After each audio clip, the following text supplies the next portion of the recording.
Okay, hello, good afternoon, welcome to the practice of art and science. Let me give you 3 reasons why we're here. First, art and science is in the air. Again, I would say, after a hibernation period of, let's say, 200 years, where art and science had been moving into different directions, digging themselves ever deeper into their specialized, closed systems, creating a gap of misunderstandings, of lost common languages.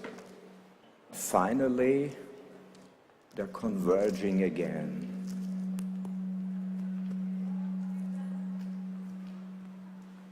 It will be a musical performance. I didn't know that, but now we see. They say that at the entrance to the Platonic Academy, there was the sentence, "Let none but geometers enter here." Well, the role of mathematics and consequently of computer science is, of course, playing a crucial role in that game. First, in creating barriers, and then in bringing the 2 spheres together again. Second reason why we're here.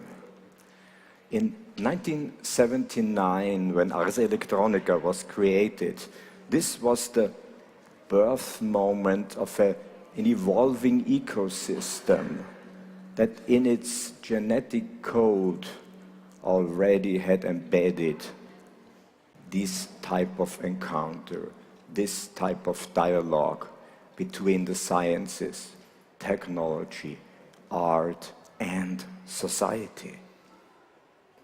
When then in 1996 the Future Lab was added, that ecosystem got ever richer.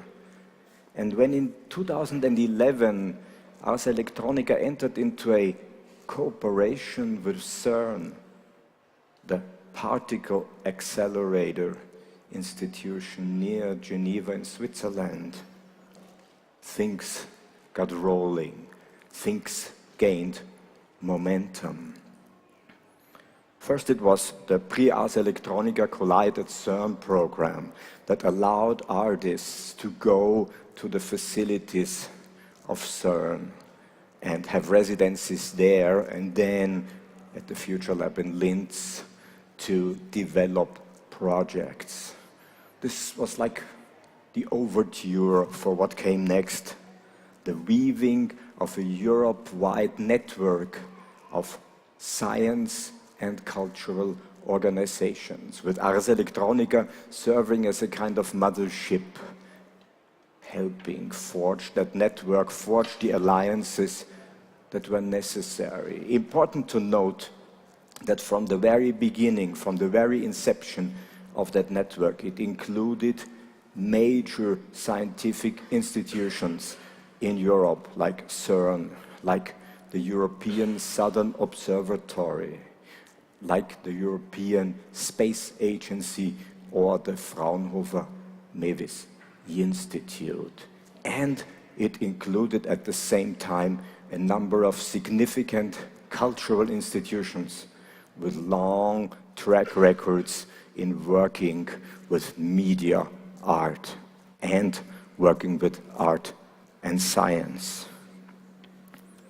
Finally, the third last reason that brings us here to this very moment is a residency project, a series of residency projects that became possible through that European Digital Art and Science Network, with also help and co-funding from the European Union. Between 2015 and 2017, a number of residencies took place. We will today look at experiences and lessons from this outstanding series of residencies, not only staying on the experiential level, but also strive to learn from that, to learn from what in fact turned out as a learning experience for all partners involved. And also, this is the moment to present a book we brought out fresh from the printing press, The Practice of Art and Science, a book that covers not only in documentary style all the projects, all the cultural institutions and the involved activities, but also tries to bring together the different stakeholders, their voices, their insight and their learning. It's not a cookbook for art and science encounters, but we hope it is a useful tool for anybody who wishes to involve themselves in adventures of this kind. Well, today, this afternoon, we will go through this in 3 rounds. Round 1 will be devoted to the latest residencies. We'll have the artists here and the representatives of the different institutions. So we'll be able to hear the stories told from different sides. Okay? Could be interesting. And then we will speak to 2 people from cultural institutions about an important element in that whole game, the role of curatorial guidance, of curatorial competence in that encounter. Do we need curators in this? Do we need a third party? We will discuss that question. And finally, trying to reflect the entire encounter, the role of residencies in what is actually going on behind the surface. So far, the plans for this afternoon. I would now like to invite to join me on stage for the first round Eva van Lindenthal, Aoife.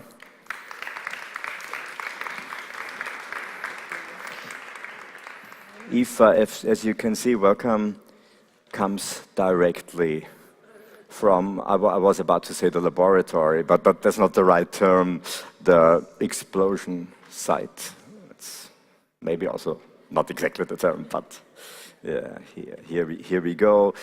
Yes, she might have to leave for that site a little earlier than the end of the conference because it's work ongoing as we speak, and it's all in the preparations for tonight. Yes, it is. We're in the middle of setting up right now, so I jumped in a taxi and I'm ready for anything. So if you need an explosion, I've got everything you need. And I would like to ask to join me Sarah Petkus.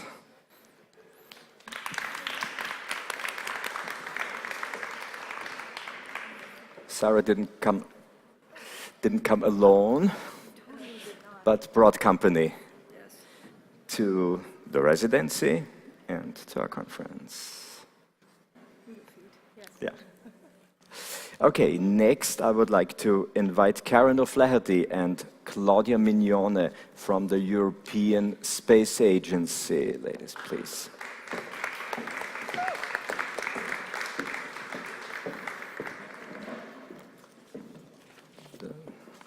The two ladies were at ESA in charge of taking care of the other two ladies, and to give an understanding, the ladies are physicists, cosmologists, working in the communication of science, the outreach of science.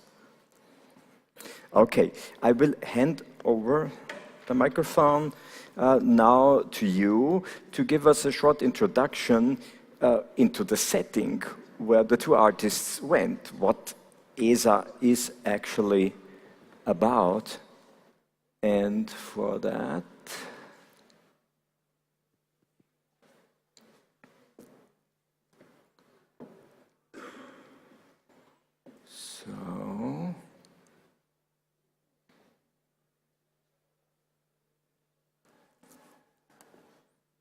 here we go. Stage is yours. Thank you, Andreas. I wanted to set the scene for the discussion later on about the residencies by giving a short introduction to the European Space Agency and to ESTEC, which is the site where the residency was held, and also to the Space Science Programme, which is the context in which the residencies were envisaged. Exploring the universe and sending satellites into space in a safe and sustainable environment for everybody is one of the main challenges for all of us, for modern nations these days. And to achieve the challenge, we have 20 European nations have pooled their resources to form a type of united space in Europe. The European Space Agency has 50 years of experience as an agency. We have tested, designed, operated and launched over 80 satellites. ESA people work in 8 sites in different facilities throughout Europe. So space science is just one of many domains that the European Space Agency is active in. We're also involved in human spaceflight, and at the moment the ESA astronaut Paolo Nespoli is flying on the space station up above us. Next year Alexander Gerst will fly there, another European astronaut, and for part of his 6-month term he'll be the commander. We're involved in the exploration of the Moon and Mars, observing our own planet. We've also, as I said, we test, launch and operate spacecraft. We promote excellence in technology, and we're involved in innovations with telecommunication and with navigation.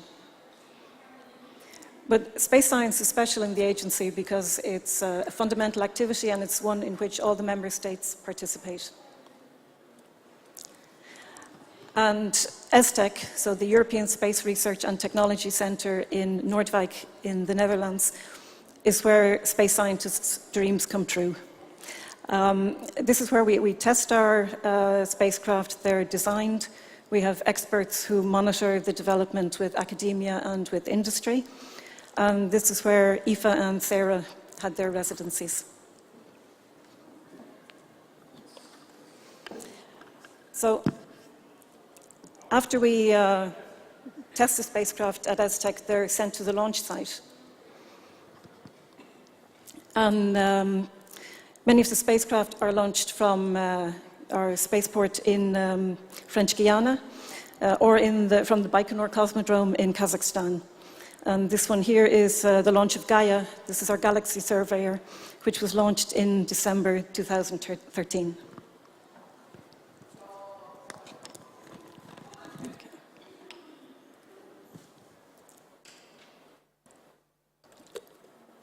So, when the satellites go out into space, there are emissaries for exploring the universe. The picture here is of the comet 67P Churyumov-Gerasimenko, which some of you may remember was explored by the Rosetta mission between 2014 and 2016. But we don't have any lack of ambition when it comes to exploring the universe. So we probe back to the very first moments after the Big Bang. We explore galaxies far and close to home. We explore our own galaxy. We look at the stars, at dust and gas, at planets that are being born around other stars. And we also explore our own star, the Sun, and the planets, the moons, the comets, and asteroids in our solar system. So ESA has a long heritage that we're very proud of, and a number of achievements. For example, we pioneered the science of space astrometry with the Hipparcos mission. And the Giotto spacecraft, when it flew by Comet Halley in 1986, brought ESA into the era of deep space exploration. One of the many memorable moments is the first landing of a probe on a far distant moon, and that was the Huygens Probe, which back in 2005 landed on the surface of the largest moon of Saturn, that's Titan, and sent back pictures from the surface. So in the middle there you see an image taken by the probe from the surface of the moon. And the picture on the right-hand side is an artist's impression of the probe on the surface. It's probably worth mentioning that the spacecraft that brought Huygens to the moon, to the Saturn system, is coming to the end of its 20-year voyage in the solar system. And in 5 days' time, it will actually plunge into the atmosphere of Saturn, where it will evaporate and be destroyed. But it leaves behind a huge legacy of knowledge about Saturn and the rings and the moons of the system. Another highlight is the Rosetta mission. Back in August 2014, it was the first spacecraft to rendezvous with the comet. And then in November of that year, it deployed a probe, the Philae probe, onto the surface. This was the first soft landing on a body. The probe took a picture from the surface, took several pictures, but the picture here on the left, you can see the leg of the probe just photobombing the photo. And the mission itself, the Rosetta mission, ended in September last year when the spacecraft descended onto the surface. And the picture here on the right is one of many that were taken during the descent, and this is about 5 kilometers from the surface of the comet.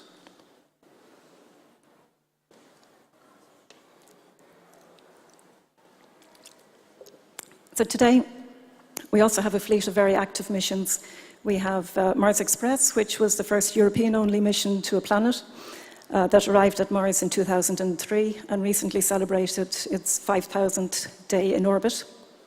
And we also have the Gaia Mission, which is our galaxy surveyor, which is looking to measure positions and motions and characteristics of over 1 billion stars.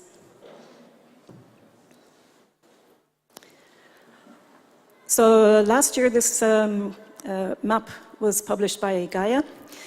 It shows the positions of over 1 billion stars in our galaxy. It's the biggest all-sky map to date. And next year, it'll be supplemented by the motions of the stars. And at that stage, we'll be able to truly explore our galaxy in 3 dimensions. But we also look to the future. So in the next few years, we look forward to the launch of Bepi Colombo to the planet Mercury. We have Cheops, which will study planets around other stars. We have Solar Orbiter, which will look at our own sun up close.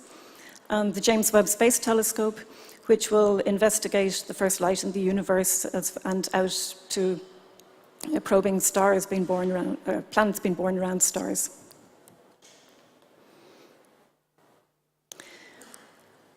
In addition to the space science program, we also have the exploration program. And this is mainly to do with exploring the Moon and Mars. One of the upcoming missions here is the ExoMars program, or ExoMars 2020, where a rover will be brought to the surface and will try to answer one of the scientifically most challenging questions of our time, which is there life, or has there ever been life on Mars? And what's special about this rover is that it can drill down to 2 meters under the surface. And if there is evidence for previous life, then it should be protected. It should be found there, protected from the radiation at the surface. There's also a spacecraft which arrived there in October, which is the Trace Gas Orbiter. And that will do science in orbit, but it'll also act as a communications relay for the rover. So we have a very rich and diverse program at the European Space Agency. But I wanted to leave you with one thought, which is we're now in what's referred to often as the era as Space 4.0. And what that means is that space is no longer solely the domain of governments, of spacefaring nations, but it's also been expanded to include private companies, academia, industry, citizens, cultural stakeholders. To answer the calls of Space 4.0, ESA is asked to inform, to inspire, to interact, and to innovate. And this was what we wanted to bring to this collaboration with Ars Electronica and the European Art and Digital Network. And I think this is also what they brought to us. Thank you.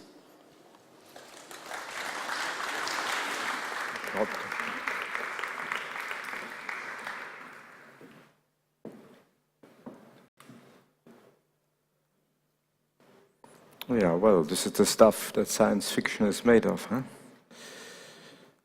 What an institution to go to. You have prepared some material. Yes. So, shall I?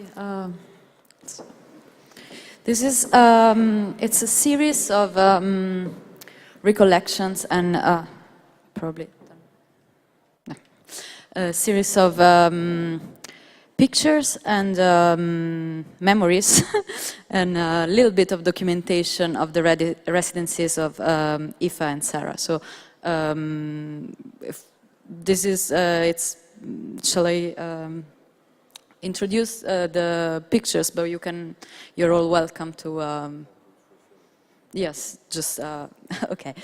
So, as Karen mentioned, we were invited by Ars Electronica in about a year and a half ago to join this the European Digital Art and Science Network, and we were really thrilled and honored to do so because we've had a number of contacts.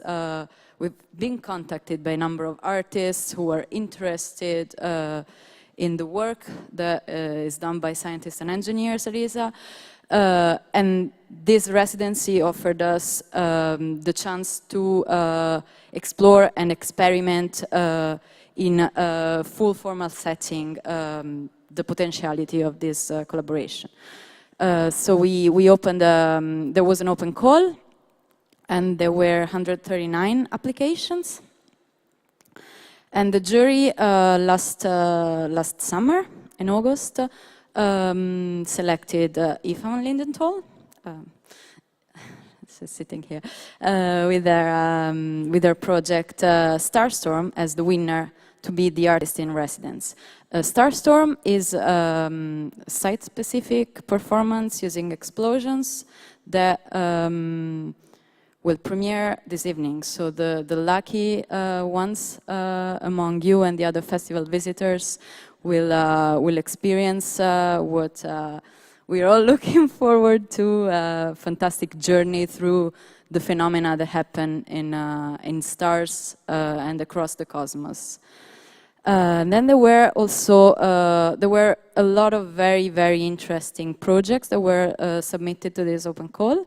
There were 6 honorary mentions from the jury, and one of them was very interesting, so interesting that it was also decided to be invited for a residency at ESTEC. And you can see here Sarah and the project, because the project is Noodle Fit is sitting on her lap.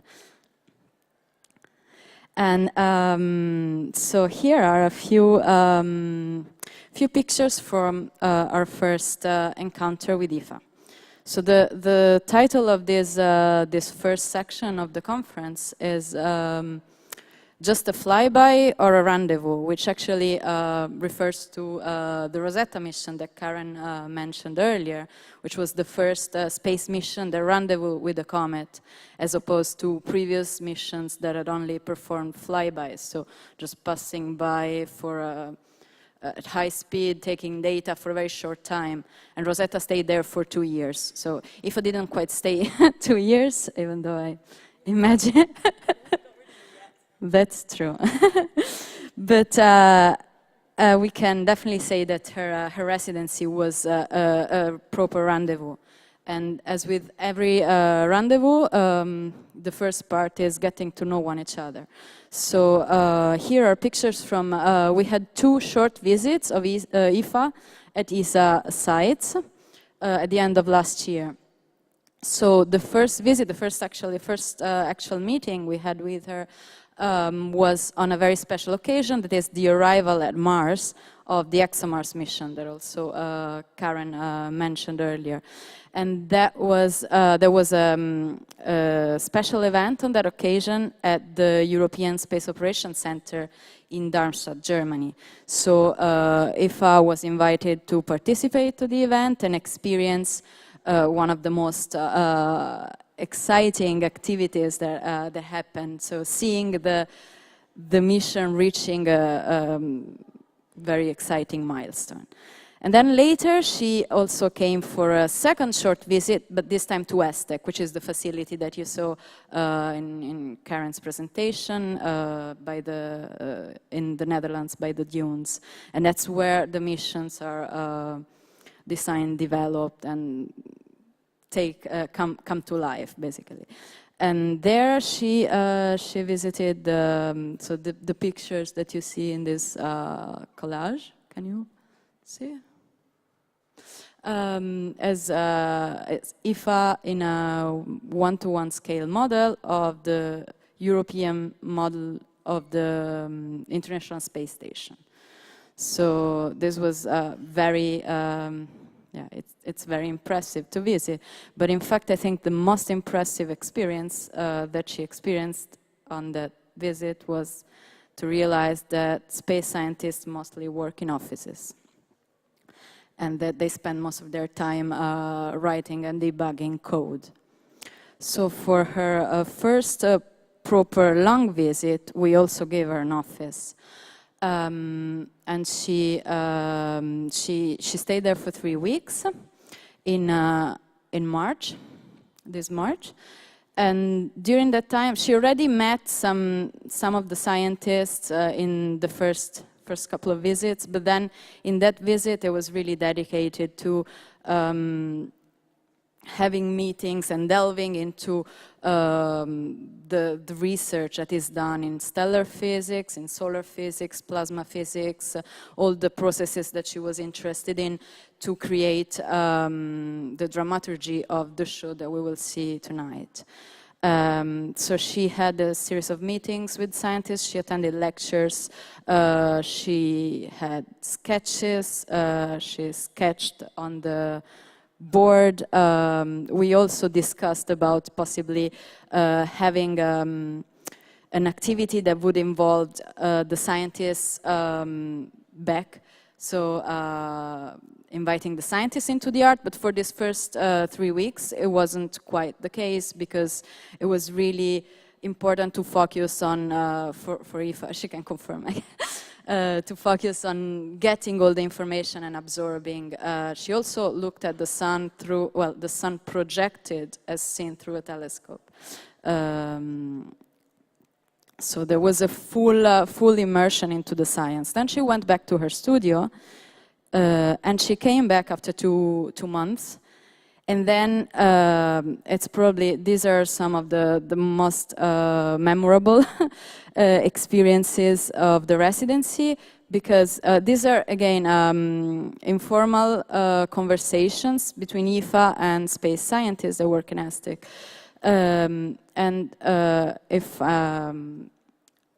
If I'm not mistaken, did you say that you also introduced something new in your artistic practice, that is to let people into the scripting and the definition phase of the performance? So she came back with a number of with a rough script and scenes for different acts of the performance, and then organized a series of brainstorming sessions, inviting the scientists on site to interact with her and react on what she was presenting, what she was planning to do in the performance, both from the scientific perspective, so is the physics correct, but also on an emotional side.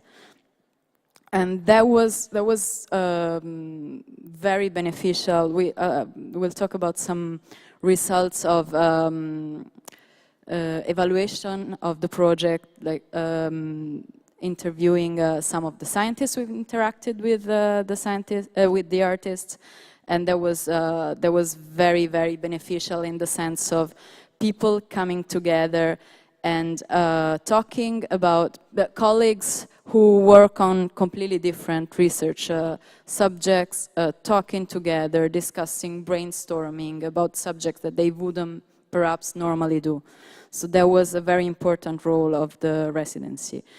And then we also had this very exciting aspect of bringing the art to the scientists. So these are pictures from a workshop that Aoife will probably talk a little bit later.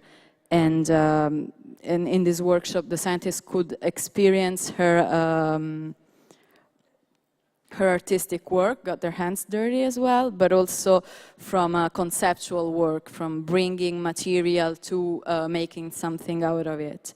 And then there was live art intervention, also that involved not only the scientists, but also everyone who works at ESA and was present on that day could stop by. So it was engineers, administrator, all sort of the whole spectrum of people who work at ESA and participate in this activity that didn't involve explosions, because we were not allowed to, she was not allowed to use explosives on site, but still people could make their mark on and create an artwork together with her.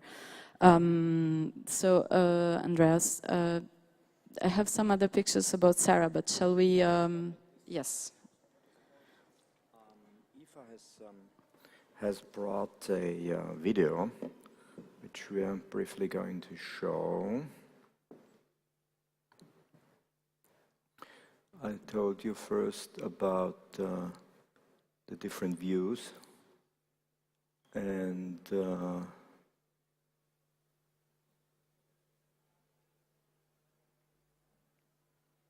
we go. We should have sound, huh?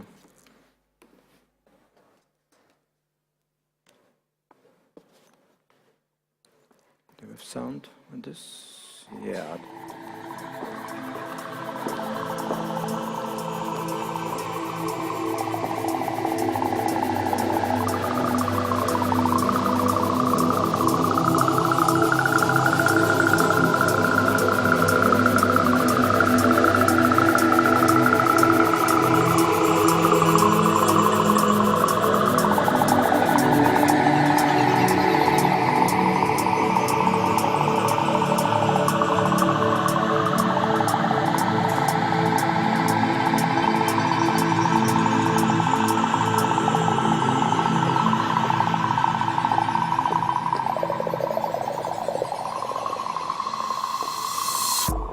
am here at the European Space Agency in Noordwijk in Holland.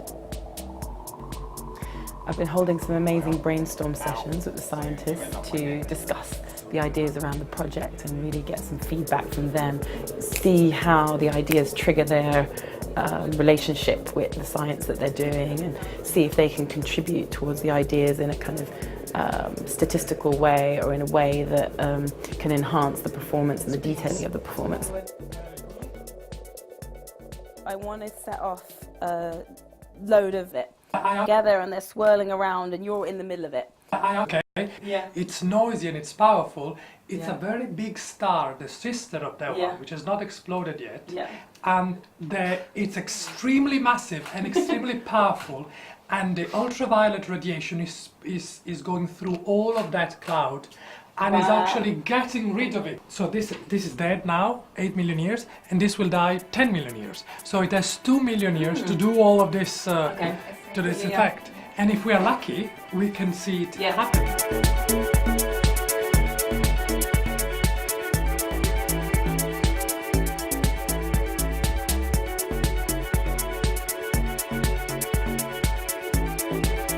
I held a workshop with the scientists last week, which was great. Sort of gave them a little insight into how I work in my practice and got their hands dirty and got them making stuff. And tomorrow we take the artwork that they've made and we're going to smash it and create some impacts on that work. So that's quite exciting, and it's a bit of an open session where lots of people from ESTEC, which is the European Space Agency facility that we're in now, the technical centre, a lot of people can come past and join in. So you are going to smash the UN declaration, the Declaration of the Human Rights.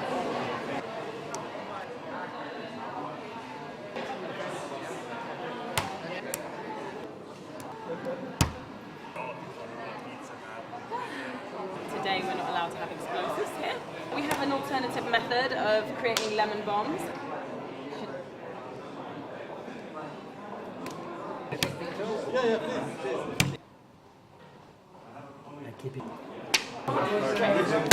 She's a Double trouble. That's great splashing action I've got going.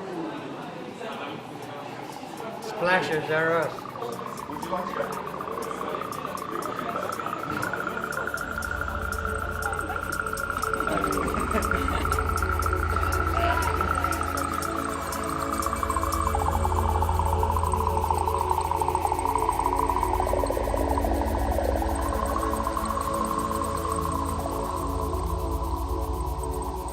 The project isn't really descriptive and it really literally transformative. It is much more emotional, it's much more experiential. So I want people to feel like they're inside of the things that are happening, and it's a bit more abstract. Oh my God! As I imagined it, at least in some ways, I wanted to take people on this journey of very delicate explosions, very meditative explosions, and then also take them to the big, high-impact stuff that really shakes your bones and feels the heat on your face and makes you, really feel the awe that you feel when you think about outer space.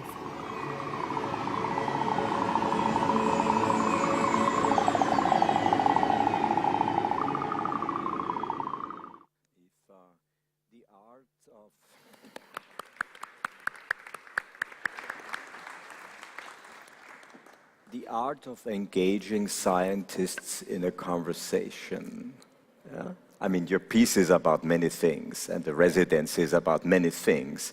But what really strikes me when we look at how to make this work, this encounter we're speaking about constantly, you brought a number of really interesting elements into that, triggering the conversation, triggering emotional response from the scientists, from the engineers. Did you have all that planned? And how did that go along with the work process? It was planned in the sense, I think I'd always wanted to do some kind of workshop or interactive event. I didn't know what that would be, and that the first visit really informed the second of the long visits in that respect. And also, I never, like Claudia mentioned, I never opened my process up before. It's a very, very private process. When I make work, I spend a lot of time thinking, I let it spend a lot of time imagining, and I get it right. And when it's right, I show it to people. And I've never, ever invited anybody, not my best friend, not another artist. I don't collaborate. I collaborate on other things. I've collaborated with theatre, I've collaborated with writing. I've never collaborated on my art, my explosive artwork. So it was really scary to do the brainstorming sessions, especially. Workshops, of course, I've done workshops before, but the brainstorm sessions were really motivated by the desire to engage the scientists in a way that really fed the project, because they have more knowledge than I do. And as much as I can try to learn in an hour conversation and through my research, there's also this thing, everybody's got their thing, right? They've got the things that they love, they've got the things that trigger them. And when you talk to people about their work, they tend to talk in quite a systematic way. This is what I do, this is the projects I'm working on, these are the research. And that in and of itself is already amazing, and already had the most really incredible conversations with people. But to bring out those nuances of people and get their immediate reaction, I just wanted to get everyone together and just let them be a bit free with the way they were thinking. So I did 4 brainstorm sessions, and some of them worked better than others. It was kind of, people could turn up or not, and some of them were quiet, and you had a bit more of a one-on-one, or 2 or 3 people. And then the last one was really great. There was quite a lot of people in the room, and I thought, okay, I really need to get people a little bit more physical and a little bit more freed up. So as soon as they came into the room, I said, okay, if you could be an explosion, any explosion in the universe, what would you be? And you have to draw it on the wall. So it just kind of got everyone up and drawing and talking about their favorite thing and what they really loved. And everyone got so enthusiastic because, they're so passionate about it. And that was really useful when I then went on to speak about my ideas. People could really respond in a very immediate way, subconscious way, without thinking, which was really important to get the best instinct of what the performance might be like and how it could be influenced. Could you tell us a little bit about the piece you developed, how it related to things you learned there from the process you described, from the missions, from the science? Could you give us a few hints without giving away too much? Yes, so I could talk a little bit about the piece that I mentioned in the video, which is called Lost in the Photosphere. So the way the performance works, it's kind of like a piece of music with different movements in it. So there'll be little different explosions happening one after the other. And one of them, Lost in the Photosphere, is really about being inside this space. The photosphere is the area of the sun that we can see, so it's where the photons escape from. And I think it's about 500 million miles deep. Am I right, Claudia? Miles. Anyway, I can't remember off the top of my head, but it's where all the photons escape from, and we can't see any further than that inside the sun. And there's a technique in the 90s that became big, I think, or even maybe before that. I was talking to Bernard Fleck, who was in the field for a very long time, and he described the helioseismology technique, where you look at the ripples in the same way you would look at waves or things that are happening in disruptions in water, to try and figure out what's happening deeper underneath the surface. And as I was talking to him about this, he kind of went, well, you know what, at one point we kind of lost it all. We realized that the technology that we were using, or something to do with the way that they were working the concept out, was wrong. That actually the cause or something, I can't remember the details, but it basically was all turned upside down. And this happens in science quite a lot. You go into an area of research knowing that your area of research, all the groundbreaking work you did, and we're talking about people's lifetimes. They spend their whole careers working on one idea, and they could retire thinking, great, I've done my work, I've contributed to the field of science, and then 5 years later it all gets turned around. And I got this real sense of chaos and this sense of acceptance about the science world, that's how they work.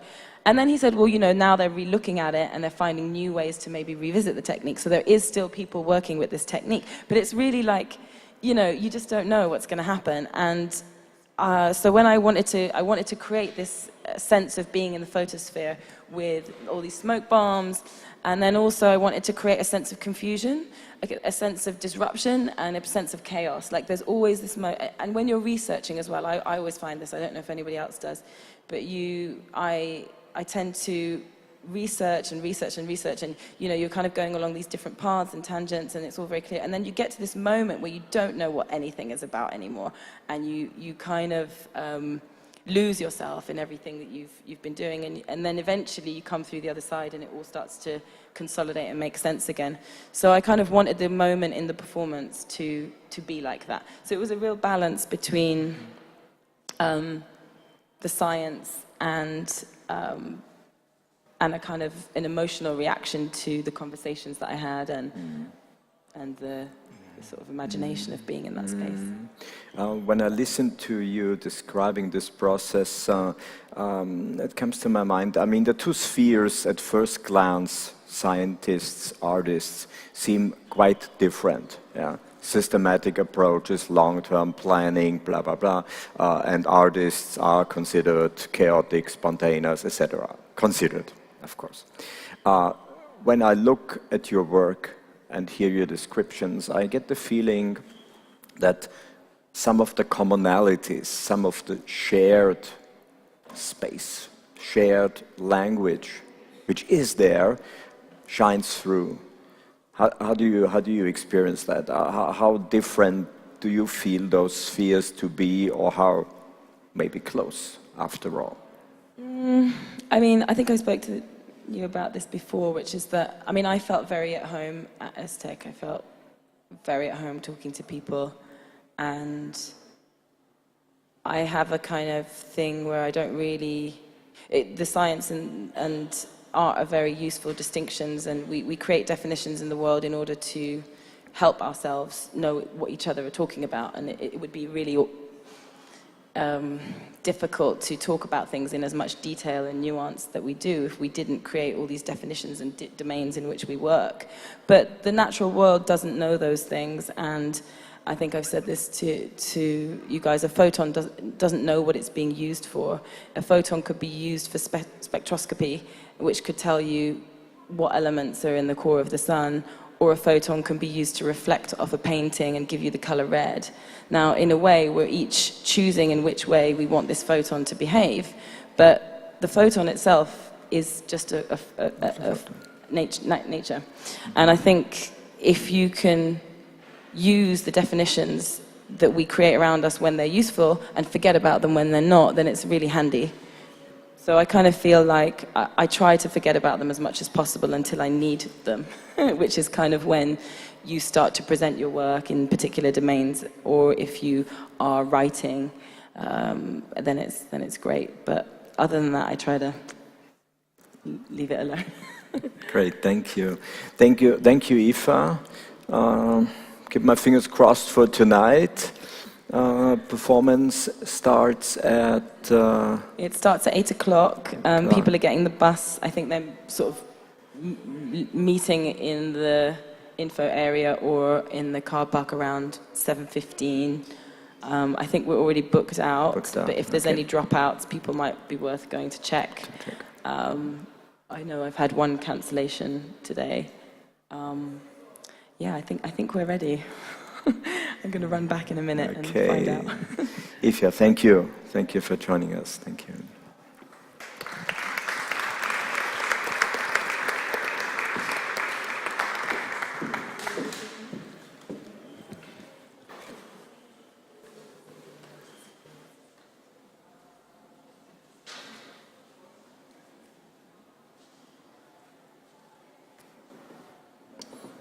Okay, we move now onward to Sara Petku's residency, and Claudia Mignone or Karen would be so kind to give their record of her visit or flyby or rendezvous at ESA. Okay. This was probably more in the nature of a flyby, I think, in the sense that Sarah came to us for just 3 weeks in June. And so in that 3 weeks, she had to both figure out what there was at ESTEC that would fit with what she wanted to do. And robotics are not a core part of the space science program, so that was also something new for us. But Sarah's very adaptable, and she can definitely make a lot out of a little. She got an office too, but it wasn't quite as colourful as Sarah's, or as Aoife's. What we did first was, and we had also done this with Aoife, was to introduce her to people in the space science department during a coffee morning, so it's kind of an informal get-together.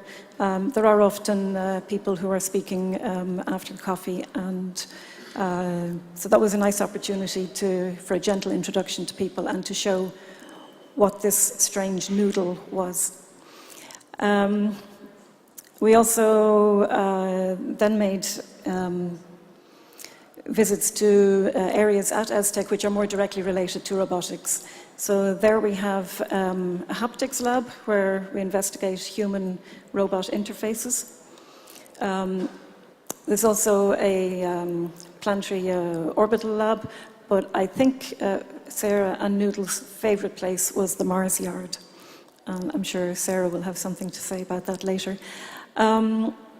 Because there wasn't so much directly related to Sarah's work, we also looked further afield, and we went to the Technical University in Delft to meet students and staff there who work on swarms of small little robots.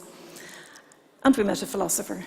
We met a student of philosophy also in Delft and had a very interesting discussion there about the ethics of robots and the ethics of what goes on in space and about creativity. Perhaps this is something that Sarah might like to talk about herself. This was Noodle's play date. Awesome. Yes, this was a great day.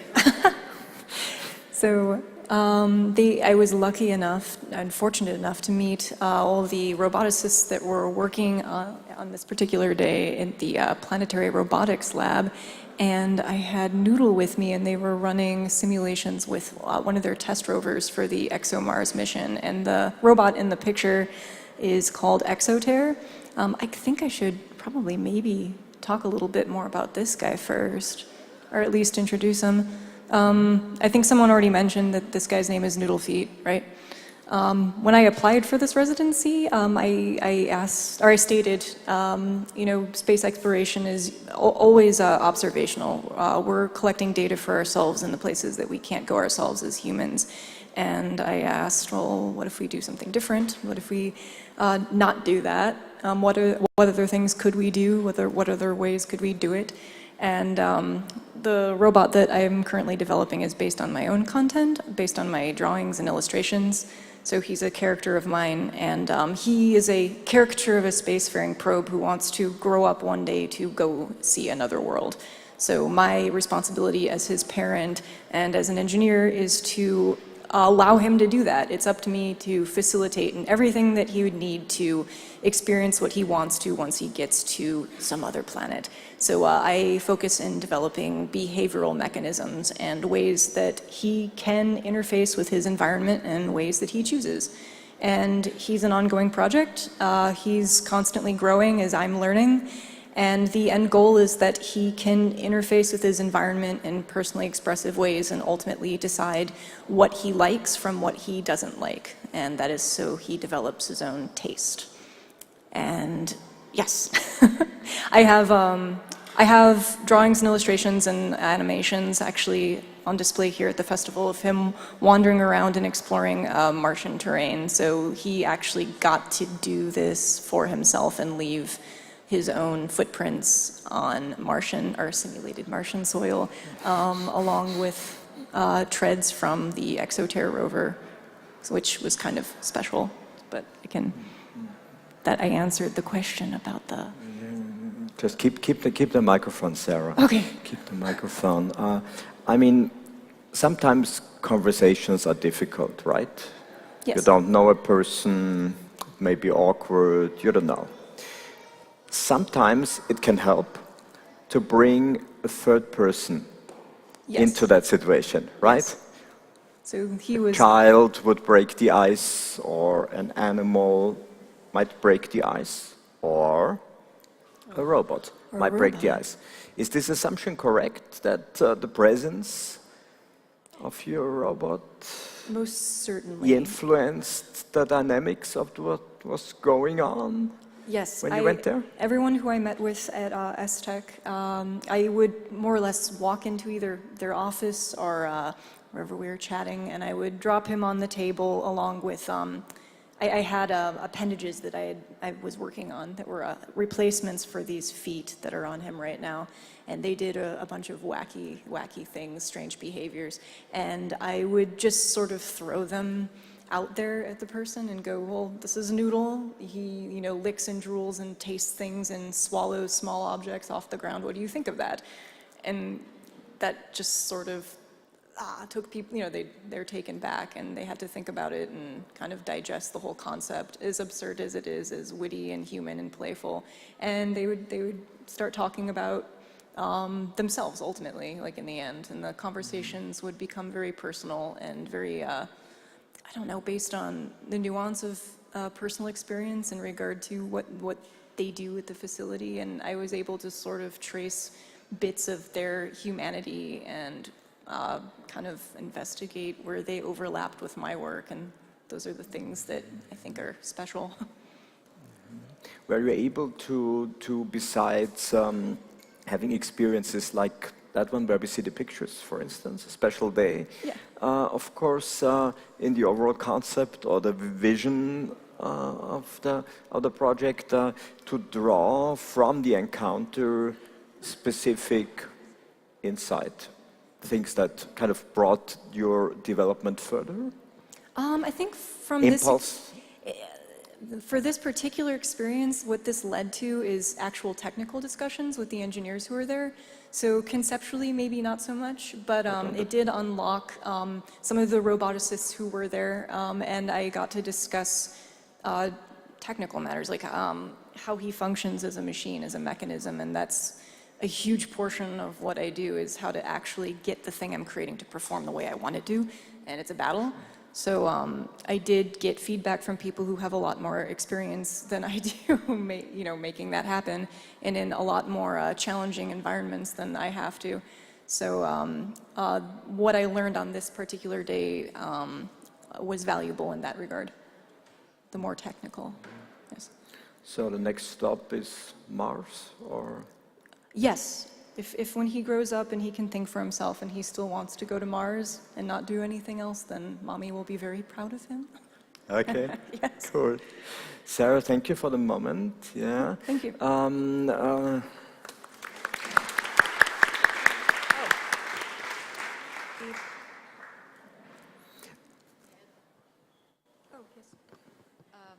So if I may add one thing, so you had this question for Sarah about the function of Noodle as being Catalyst. yes, a catalyzer for discussion and talking about the things that we don't normally do. And I think that in general, if we can then generalize this to the whole role of the artist in a scientific institution, because that's what we are discussing about today, and that was exactly our experience, as I showed with the pictures earlier of Aoife and her brainstormings, and Sarah, even just with Noodle in the cafeteria. It would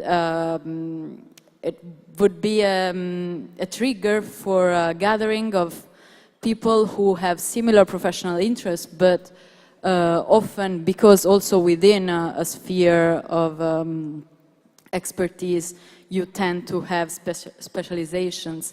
Maybe you never talk about what you really have in common. So it was very important in both cases to have that aspect, to have scientists and engineers that would start talking about and would also interact and discover other things that are happening within ESTEC, which is 2,500 to over 2,500 people.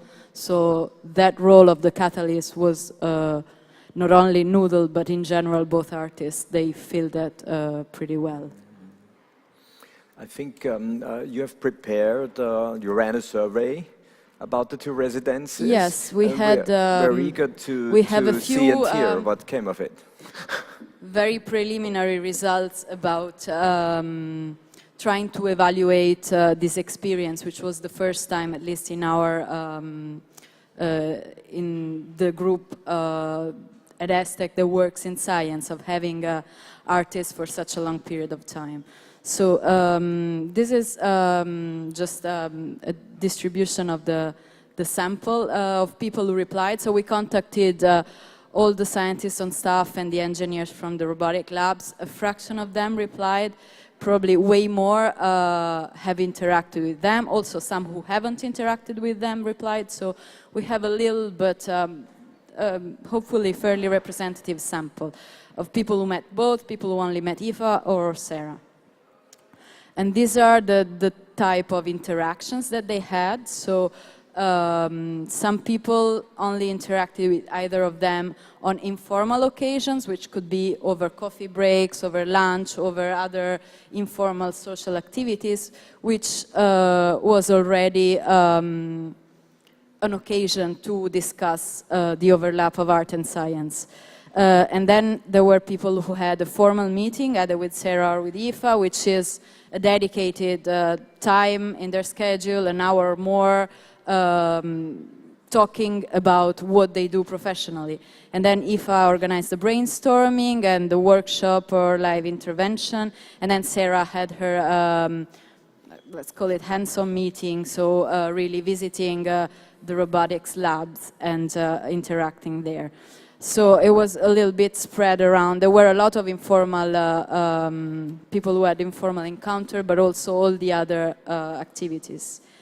And this was also, we asked a generic question just as a, to weigh a little bit whether these people have also in parallel to their professional life also have a personal interest in art. And most of the people who replied to the survey do. They either regularly or occasionally attend art events, have had courses or so. Only 2 or 3 don't have a special interest in art, but then didn't prevent them from interacting with the artists and actually being fascinated by the interaction. And then when we asked them what their impression was of the interaction they had with either artist, this is a little summary of their replies, and we were really lucky because they all found these projects extremely interesting and motivating and fascinating, amazing. So there were a lot of positive responses, and yeah, what I mean by lucky is that we had 2 extremely competent artists who were very engaging and put a lot of effort in engaging and taking engagement even to the next step. So the response was very positive. I just want to read one of the longer, more extended comments. It was a motivating experience, providing a completely different perspective of how ESA and our work is perceived, and also how our activities can be portrayed or communicated. I was also unaware of such activities, and being made aware is good. I hope they benefited from the exchanges, because I did. I felt I gained insight into better ways of presenting what we do, what the missions are. So there was definitely a feeling of positive, beneficial exchange, not only on the personal level, so people were made aware of something that exists that they didn't know, but something that can have an influence on their professional activities, because also various people highlighted how both disciplines are creative and science can gain in creativity by the new perspective brought by artists. We also asked to the people who had interacted with them what type of encounter they think they had and what they think the role of a scientist is in art science exchange. And certainly the majority said that, of course, they are looking forward to a two-way multidisciplinary exchange, which was, of course, what we were expecting. And others are spread between whether it's more about giving, more about receiving, and whether it's about, there were some extra comments on whether we could fly art that is associated to our mission. So something, there were several comments on the public outreach and engagement aspect, which of course it's different beast, but it's also very important for ESA being a publicly funded agency to engage with the public and talk about missions. And also the other aspect is the creativity and how the presence of an artist can help the actual scientific practice and research. And then we asked another question, which is how can, if it was an encounter, perhaps a one-way encounter, how can this become more of a two-way exchange?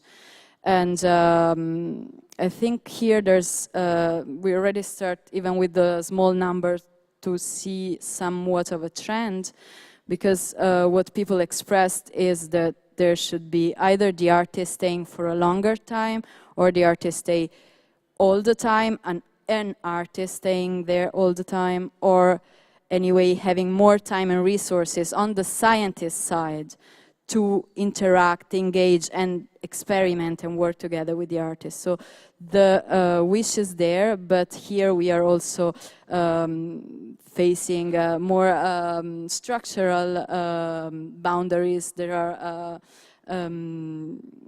created by how research is performed on a logistical level in this epoch. So. Finally, the last question was, would you be interested in the future to be involved in an art science residency as a scientist? And the answer was overwhelmingly yes. So about 3/4 said unconditionally yes, and there was a few yes but. And again, here in the but we have some elements that come back again, and it's the time, yes, but not as a research fellow, for example, because a lot of people who engage, especially with IFA, were research fellows who are postdoctoral researchers who are, of course, on temporary contract and have constantly to look for their future research opportunities, so it's a time-constrained position. And some other answer was, well, I will not be here in the future because the future is also uncertain. And so I think that to truly support, the wish is there, but to truly support these activities, we have to deal with how to handle time and perhaps also how to acknowledge the work of scientists who engage with artists. And I'm looking forward to tackle these issues in the future. Thank you. Thank you, Claudia. Thank you.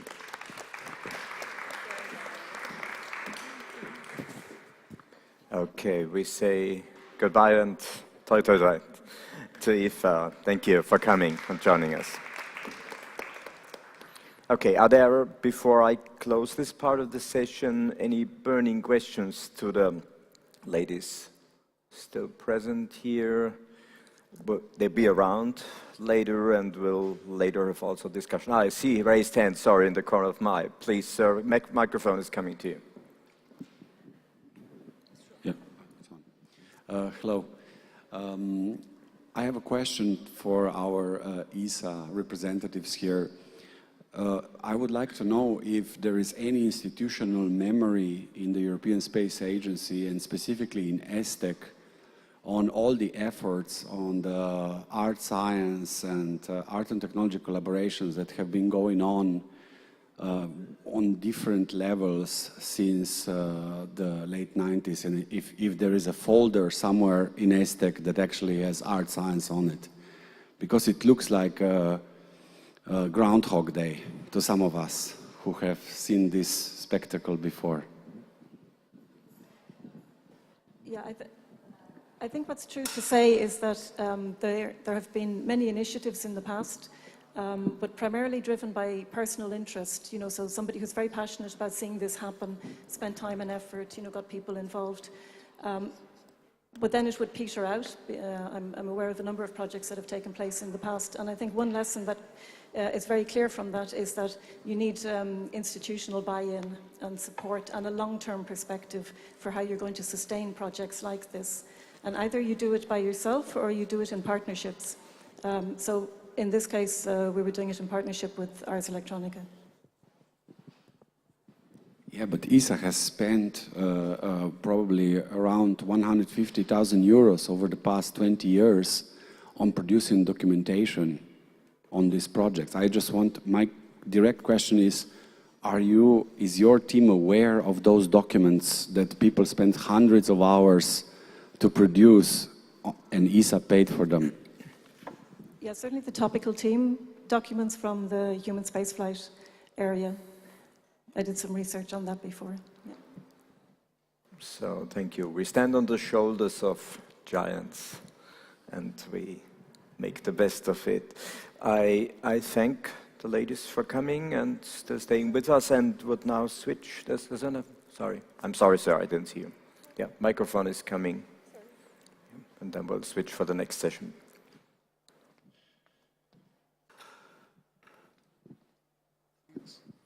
I hope this doesn't sound a bit flippant, but I have a question about gender politics. For Sarah, you refer to the robot as he. Is that deliberate, or did you think about it? Yes, to answer your question, I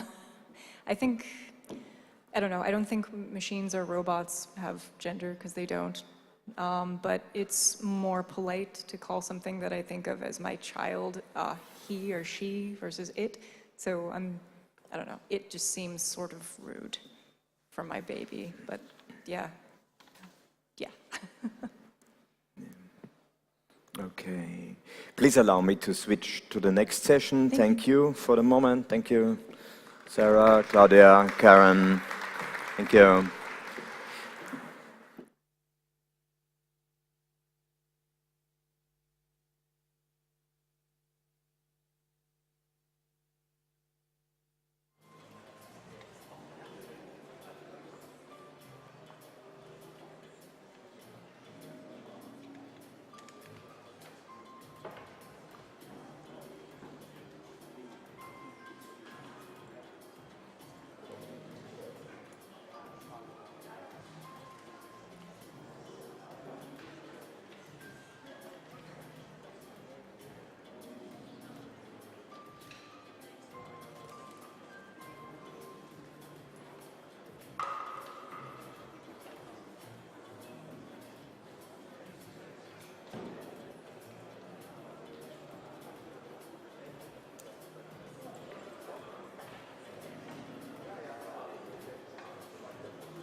Alles gut?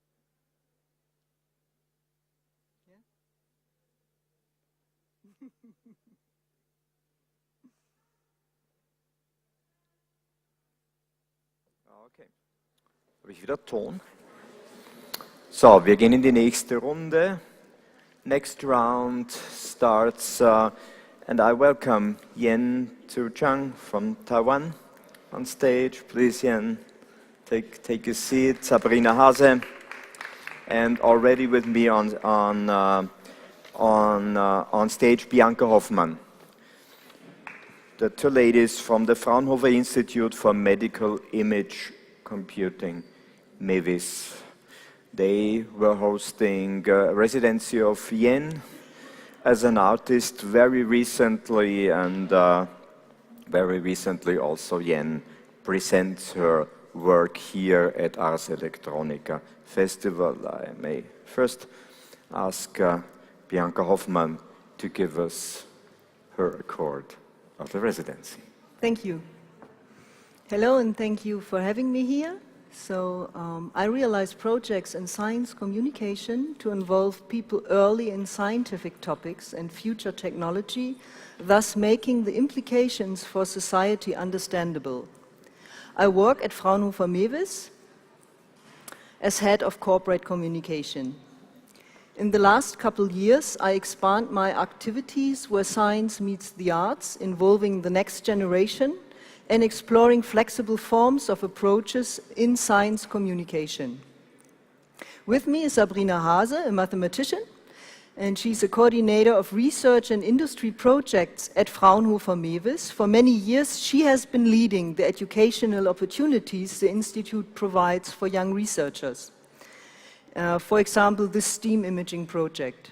And also Yen Chang, a Taiwanese media artist who lives and studies here in Linz.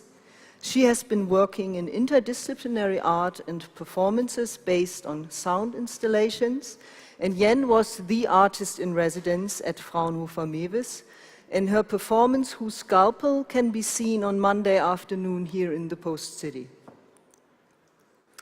So at Fraunhofer MEVIS, we develop real-world software solution for computer-aided medicine, bridging between medical imaging, image-guided therapies, and healthcare informatics. The goals of our work are to detect diseases earlier and more reliable, and customize treatments to each patient and make therapeutic success measurable.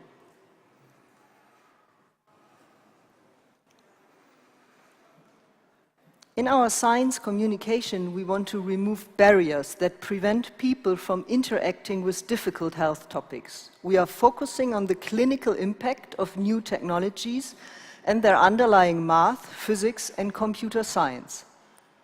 We have developed several communication formats that express the value of our R&D to the public and encourage people to engage with medical technology topics in depth.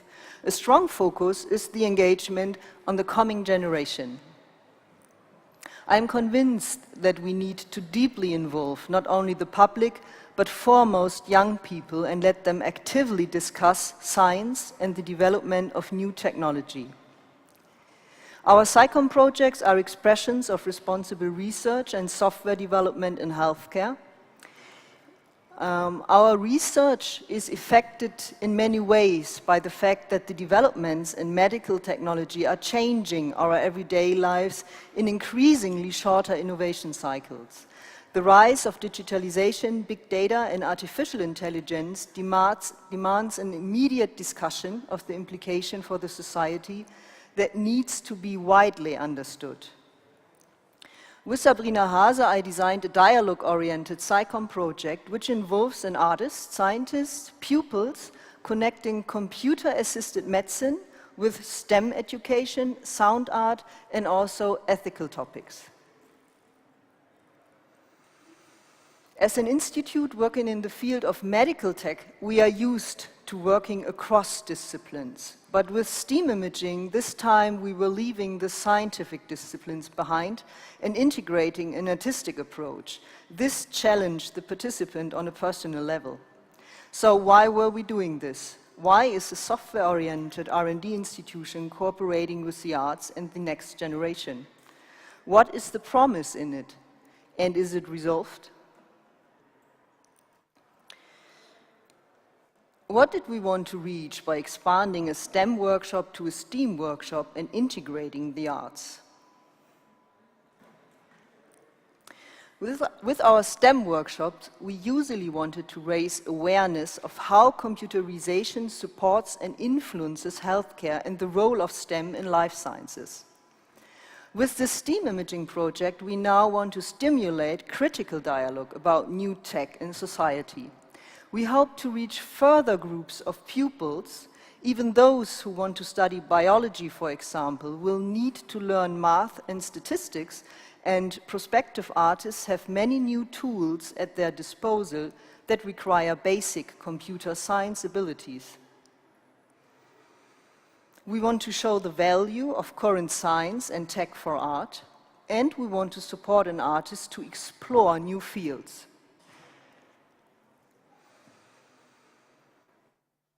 We want to interact with the coming generation, to inspire the participating scientists to gain clarity and composure concerning their research. Being involved in science communication fosters the discussion among researchers about different views based on the spectrum of their expertise.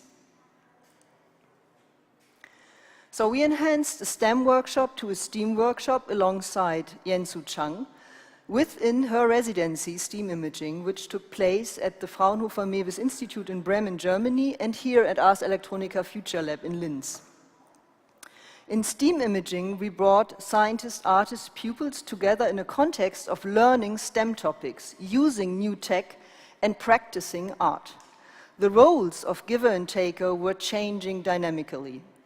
In the first phase of the residency, Yen worked closely for 2 weeks with researchers at the institute. In the second phase, Yen went for several weeks to Ars Electronica Future Lab to create her performance, Whose Scalpel? This is a fusion of an interactive 3D model of her heart, movies based on real medical images, her images, and sound. During this time, our colleague Alex supported her on a remotely basis from Bremen to Linz. So during Yen's 2 weeks at the Institute, we worked with the participatory platform Confluence to discuss, exchange thoughts and material, and also book different modules in a calendar, which was open to all participants. This transparent working style is part of Fraunhofer Mewes culture. Experts from 5 fields, beside Yen as an artist, took part. Sabrina, a mathematician and experienced workshop leader, I, the project designer and mentor of Yen, a sound designer, scientist from the MRI physics group, and Alexander Köhn, a software expert. Yen explored selected scientific topics and technologies in medical image processing. In the beginning, all participants gave a short pitch why they joined the project. An essential part for Yen was dedicated to learning Mewes Lab. This is the software platform with which we process medical images and develop assistant tools for clinicians. With a reduced version, the pupils worked in their workshop. Additionally, Yen and experts held one-to-one conversations on topics such as artificial intelligence. Also, during fast-forward sessions, colleagues gave 3 to 5 minutes presentations of their work as an overview and a teaser for Yen to intensify communication. Furthermore, we invited interested co-workers to hold a session on ethical issues with Yen as an open discussion. The aim was to name and discuss questions that concern our research, and it was a great success. So as a result, we will continue to address these issues on an ongoing basis. Yen gave a plenary talk for the whole institute, and she shared her approach to her current artwork and presented a brief sketch of the artistic outcome within her residency. The team prepared the 2-day workshop with Yen for the pupils, and also Yen twice acquired medical data at the MRI scanner from her own body. So I now would like to hand over to Sabrina, who will give you some insights into the pupils' STEAM workshop. So we need someone, or is this on?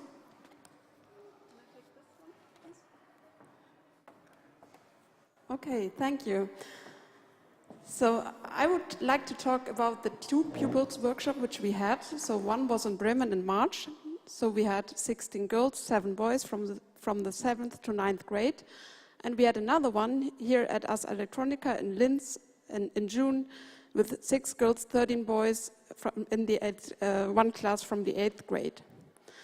So we worked with the two technological parts, which was Mavis Lab on the one hand, so the software which we are using to build our software for the clinicians, and also pure data, which Yen uses for her sound installations. Some more scientists than me were involved, and also Yen. So now I'd like to show you some impressions about our workshop. So during our workshop here in Linz, we had a live demonstration of our MRI in Bremen. So the Bremen pupils, they had the chance to visit it in Bremen, of course. But we also want to show the Linz pupils how this really big machine works. So thus we invited our colleagues to share their knowledge with us here in Linz. And this was a really great success. The pupils were also able to scan something, to scan fruits on the other end. And yeah, it was nice to see. And they could ask questions, of course. In the Bremen workshop, we had 2 workshops. And the one was that the pupils should build models of their hands. So we used plaster to create models of their hands. And then we took those plaster models to put them into MRI, into the MRI machine, which you saw on the previous slide. And then we used this real MRI data, not from the body, but from the models of the body, to use it in an artistic fashion. And this is what you see on this image. So these are 3 hands lying above each other. Again, an image from the Linz workshop, where we colored a medical image which shows the abdomen, so the lungs and the heart, where the pupils were asked to enhance it with sound. So this was like the combination in both workshops, so in Bremen and in Linz, to use the medical image data, perform videos with it, so colored, for example, and then enhance it with sound. In Bremen, they also used sound from the MRI machine.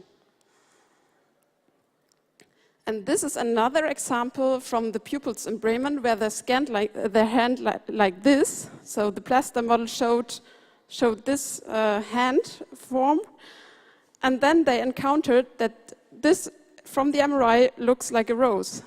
So who could ever imagine that this could be a hand? Yeah, this rose over here. Okay, and now I'd like to hand back over to Bianca, who tells us something about the lessons learned.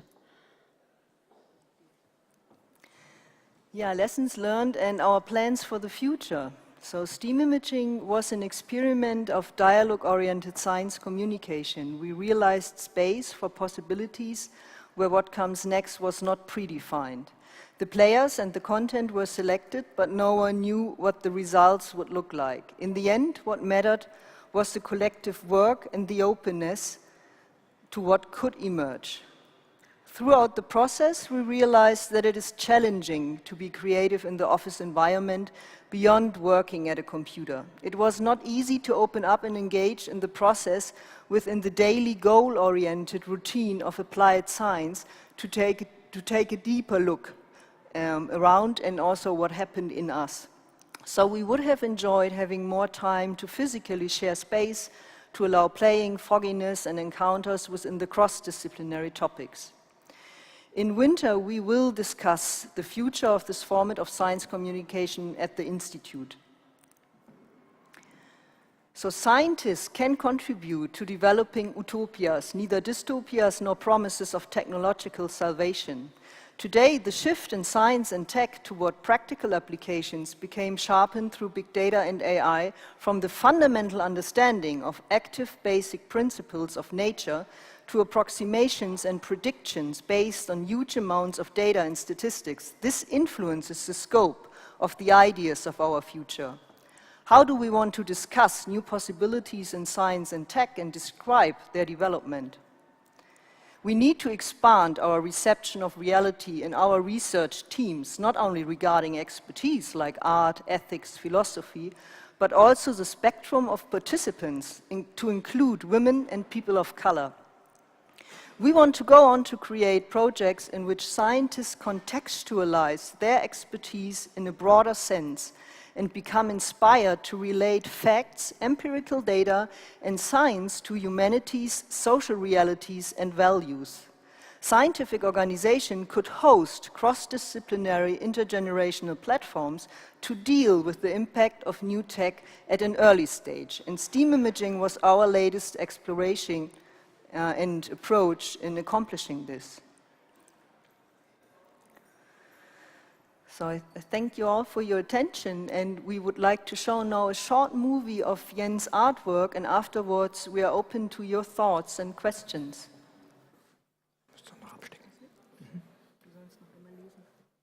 Yeah, good. Thank you, Bianca Hoffman. As announced, we will look at a video. Yeah, maybe I can give a short note. Give us an impression. We also have an evaluation of the pupils' workshops of Bremen and Linz. So who else is interested, please contact us, and yeah, we will send it to you. Yeah, I forgot it too, but yeah. Please contact us to get this evaluation report.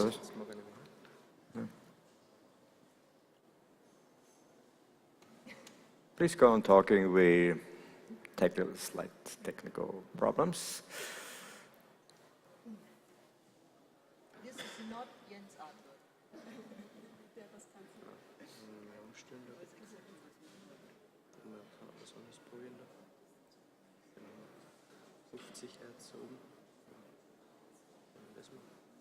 Mamma mia.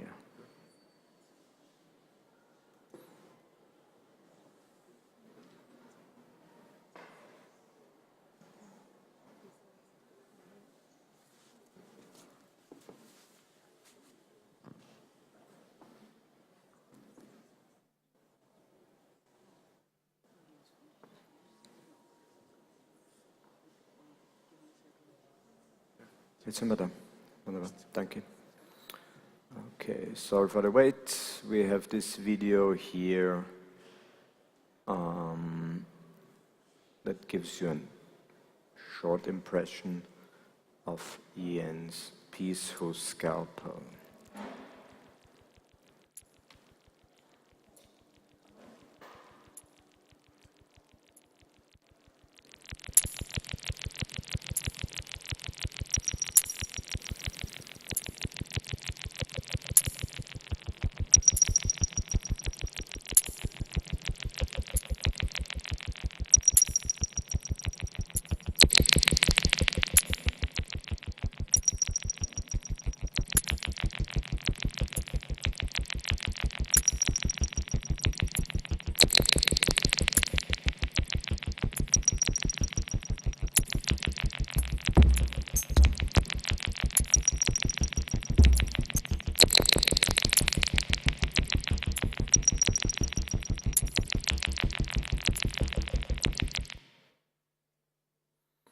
As you see,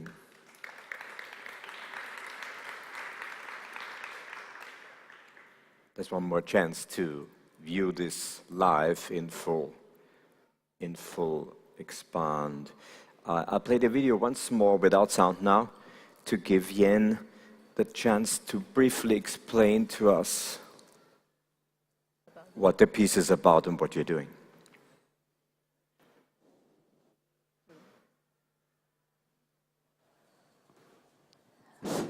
Okay. Whose scalpel is it's a sound performance combined with a visual and 3D print installation, and realized with an application framework for medical image process. And I try to combine art and science this area and based on those knowledge to develop this project. And it's an imagination of the future surgery. And the concept is developed from 3 different areas. The application of sound in medical science, coronary artery bypass surgery, and machine learning. Yeah. How did you develop this concept, Yen? Did you come with a prepared idea? Did you develop it on site, get input from Fraunhofer Mewis? What did you develop at Future Lab? This was a long process? Yes. Yeah. In the beginning, when I get the proposal, I already need to develop some idea what I want to do of my artistic outcome. And then I check the information from Fraunhofer Mewis, and there's a video is guidance prototype for navigating liver surgery. So this surgery that if I think maybe Sabrina or Bianca can bring out more detail about it, but this surgery is related about the audio that when the tool goes away and the sound will notice the surgeons, the direction goes to a different. And I find out that this really similar my practice about sound. So in the beginning, I already decided I want to make a sound art performance, but approach by a surgery way. And then I am doing the residency in the Fraunhofer Mewis, and I meet so many experts. And they also noticed that in the surgery, there's so many detail I can also taking care, and it also the important character is not just surgery in the room, but also anesthetics. They are also take a very important role. So I also put this character in the machine. That I bring 3 characters that on the stage. One is surgeon, the other one is machine, and then the patient. But I put much more responsibility on the machine. And then let's talk about the residency in the future. Yeah, the residency. Yeah. I mean, coming to a residency often means going outside of your comfort zone, maybe. For both sides. Yeah. How did you manage to enter the conversation with the scientists and specialists at Fraunhofer Mewis? So about the with residency with Fraunhofer part, I'm much more that they provide some information, and I also give the idea. And then after discussion, that we modify again and again, because that I need to get to know how the technical part, like how much Fraunhofer they can reach, and how many possibilities in the science area that I need to get to know, and then find my position and possible way to do it in the art way. And in the Future Lab, it's much more close my original study. Mm-hmm.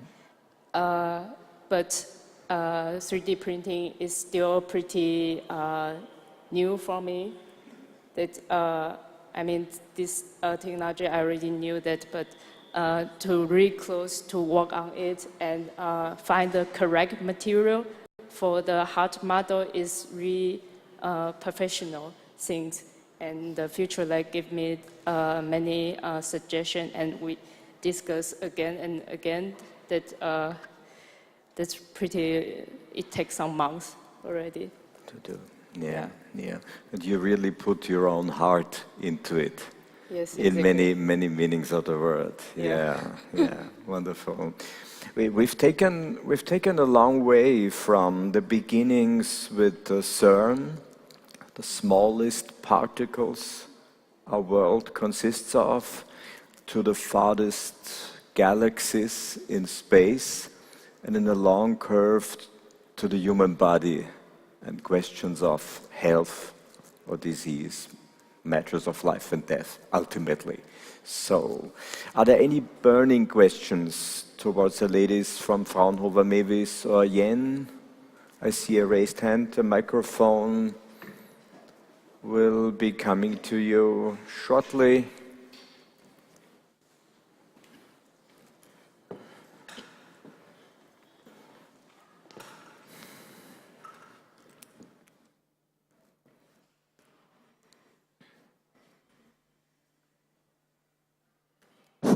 Okay, so after I noticed that, like, in the structure of this residency, you were doing initially like artistic research in residence at the institution, and then following that, you and the scientists you collaborated with provided a workshop to other people. Okay, and as far as I'm aware, like, that's not normally how people do residencies, and I think it's really interesting. And I was wondering, do you think that because you then presented a piece or these days of workshop as a united team, that somehow changed the relationship in your residency from being you as an artist approaching an institution and then being there permanently to you all being part of a team collaboratively together at the end?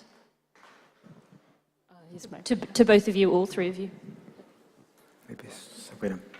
So you made something changed, like from the person as an artist and then... Yeah, so that you become a team rather than you are a new member of, or like a semi-permanent member of that team. Because my background is about media arts, and I really interesting to get to know any new language or technology.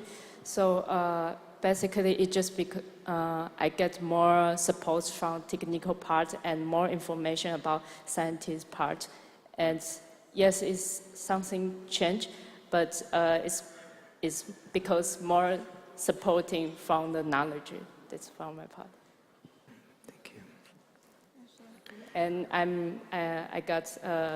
I was respect from the Fraunhofer Mewis that my creation is their respect of it. Yeah. Okay, so my feeling was that we had a team feeling right from the beginning. So Yen was integrated, and she could come over to everybody's office and ask questions. So I don't know if you have another feeling, but for me, from my perspective, it was like a team from the first day on. So we had lunch together, for example, every day. Yeah, and also the workshops then were held as a team, and yeah. Also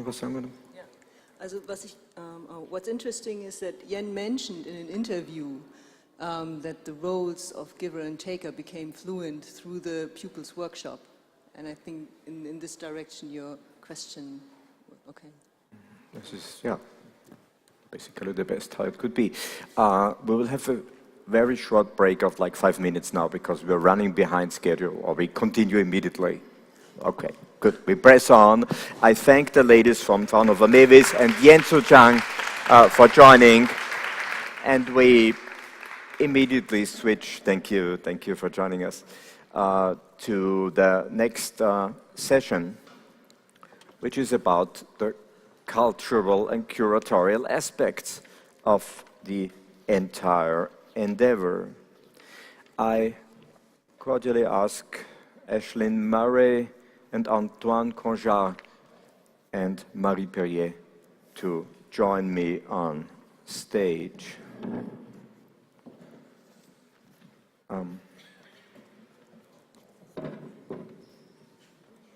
Yeah, wonderful. Okay.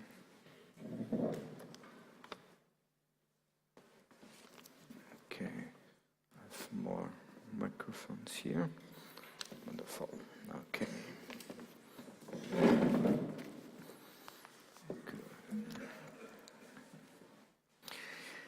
One of the basic elements of this digital art and science network was to be able to cover the entire production chain of an artwork.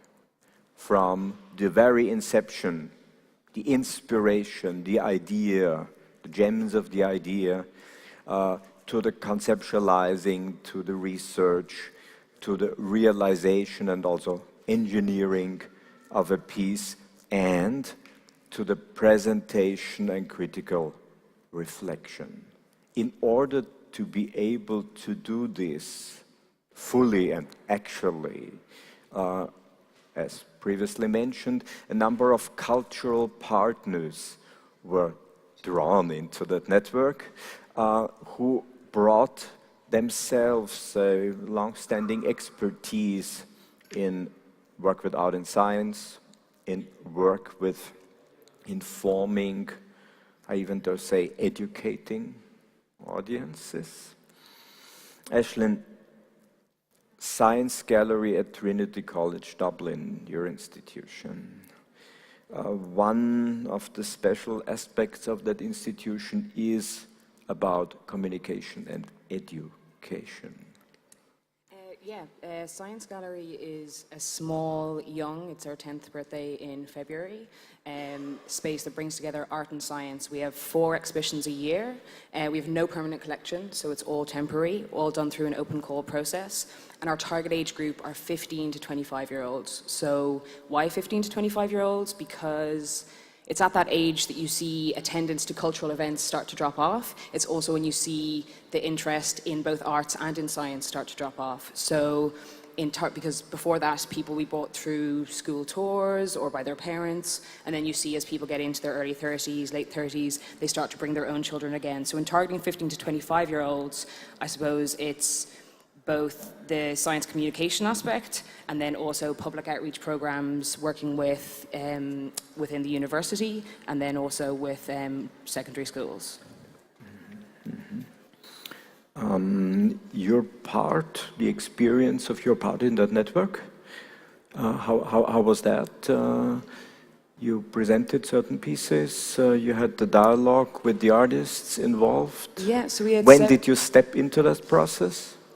So I suppose Science Gallery would have 4 ways that we would kind of look at engaging with artists and scientists and that collaboration. So the first would be engaging experiences, and that would be the instrumentalization of art by science. So say taking Field Test, which was an exhibition that we did about the future of farming, taking that as an example, a good example of an engaging experience would be Loki Food Lab, which was a food cart where visitors could go in and taste bioregional food futures.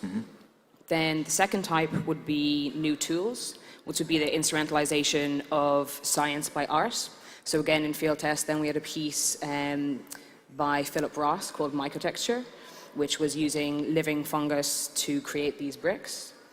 And then the third type would be precautionary design. So I suppose that would encompass elements of speculative design, critical design, and a piece that we had was by Austin Stewart called Chicken VR. So I suppose looking at the visitor would get to try on the VR headset and be in the position of the chicken and roll around on this ball. It was a bit ridiculous. But I suppose the conversation that was opening up there is how do you create a compelling experience for the visitor when they're bashed over the head with topics all the time? Art and science has the ability to open up difficult conversations, and through some of those speculative pieces or these kind of fictional futures, you're able to have conversations now that may enable you to address future issues. So with the chicken VR, if you're looking at issues around battery farming, if we don't change something, is this the future we're looking at where you have still battery farming, but chickens who wear VR headsets and think that they're organic? Is that still an organic free-range chicken, free-range eggs, if the chicken itself thinks that it's free-range because it's wearing a VR headset? And then the fourth type that we would look at is the kind of sweet spot, which is the co-creation, where it's an equal exploration of artists and scientists together to an endpoint. And that's they're more rare and can bring with them their own difficulties. So say in field test again, a good example was Oren Katz and Robert Foster's piece, Stirfly Nutrient Bug, which was a domestic bioreactor that used fruit fly cells to create in vitro meat. The thing with that piece was that we spent so long preparing it, and within 2 weeks of the exhibition opening, it got infected and actually exploded all over our research coordinator. So we had to then embrace the conversation around that and be, okay, if this is a future that we're looking at, and this is after happening, how close is that future really? And even that piece was presented alongside Mark Post's Labburger. So again, you have this interesting conversation then happening between these pieces. And then within those 4 types, just to recap, the engaging experiences, new tools, precautionary design, and co-creation, you end up having an interesting conversation happening with the juxtaposition of those different types, like even showing commercial products alongside speculative products within the exhibition. So those would be 4 of our approaches to working with art and science. But I suppose tying us back into our question, does art and science need curators? I think in Science Gallery we would feel no, you don't need curators. So artists and scientists individually don't need curators, but even together they don't need curators. I suppose they need a creative platform, a place for a meeting of minds, a place for exploration. There are many differences between art and science, but they're not given enough credit for having a lot of similarities. They're both about pursuit of truth. They're both about investigation, wonder, curiosity. So trying to pull those out and create a space that has a strong cafe culture as well, that can be a meeting point where people have conversations. And you look here at Ars Electronica, there are mind-blowing works here, like incredible things. But what's really exciting is like the people that are having coffee. In like 5 years' time, are they going to have something? People who've never met before. So facilitating that meeting of minds, I think, would be the role of the curator for art and science for me. We'll come back to the point once more later. Antoine Cojard, l'Atelier Art Sciences Grenoble. Please tell us a little about yourself and your institution. Yes, thank you. Thank you to invite me to speak about what we are doing in Grenoble, in the Alps. I'm the director of a theater, a national scene for contemporary live show. Hexagon is the first national scene entirely dedicated to arts and sciences relationships. My mission is to provide the territory with contemporary culture. In particular, I have to imagine the links between new knowledge, breakthrough technologies, and mindset of the inhabitants. So the research between artists and scientists is not cut from the rest of the world. Even if they both need confined conditions, the process of research is always considered in the prospect of sharing it with people of the territory, with students, entrepreneurs, artistic networks, scientific network, and companies network, but also with public administration, school, social actors, associations, all what are citizen forces of the territory. All the 20 persons working in Hexagon are working for those links. Either if I feel the difficulty to put artists everywhere in the city life, I imagine that artists should be everywhere in the city. And I imagine that the relationship between artists and scientists must be everywhere. I don't think they have the solution for all the challenges we are facing, but surely when people are in front of artwork, that brings them in a detour, which is the best way to enlightening reality. Since the year 2002, we have started building the links between artists, scientists, and the almost 700 of inhabitants of Grenoble metropolis. I must also mention that there are 22,000 of researchers in Grenoble. That's quite huge. We first started by working with CEA, which is the most important research center in France, It is quite the equivalent of a Fraunhofer in Germany. It is the first time that a theater signed such contract with such a big research center in France. The wonderful thing that happened was that CEA dedicated time of researchers for our collaboration, so that when artists and scientists want to conduct research together, they all are getting paid for it. That's important. That's basis. Our close partnership with CEA is called Atelier Science. That cooperative agreement is much more dedicated to new technology, but we also work on philosophical questions. By instance, we are preparing with 7 artists and several scientists an exhibition on artificial intelligence and attention for next summer in Paris. Maybe it is the first good reason why the connection between artists and scientists needs a curator. Creating and organizing the conditions of common research, organizing production and diffusion, making links with networks and territory forces. But before starting the research, there are several steps that we have to go through. First, the idea of a research project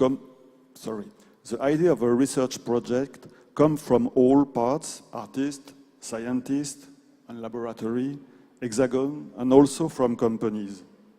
But we always need to find the right artist with the right scientist, and we spend a long time in visits and exchanges, making hypotheses, changing the first ideas, taking completely new direction, assessing and finding the resources required by the emerging project. During all that process, we have to support the pair in matching dream with reality.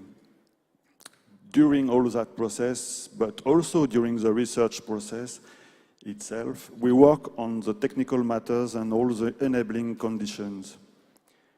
But in that environment of new knowledge and new technologies, opening new fields, our relationship to time and space, developing huge ethical interrogation, we all need to speak a lot.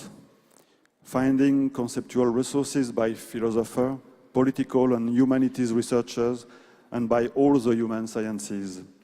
That's why I've developed a link with the University Grenoble-Alpes, and why we are developing another atelier with the support of the Ministry of Culture and CNRS, the other French research organization.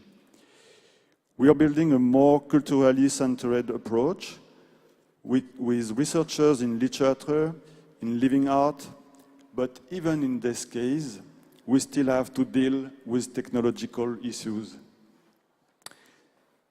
So it's only by building a great environment for both artists and scientists that we can help them develop their point of view, go beyond conventional mindset, and create a new path for reflection, action, and production.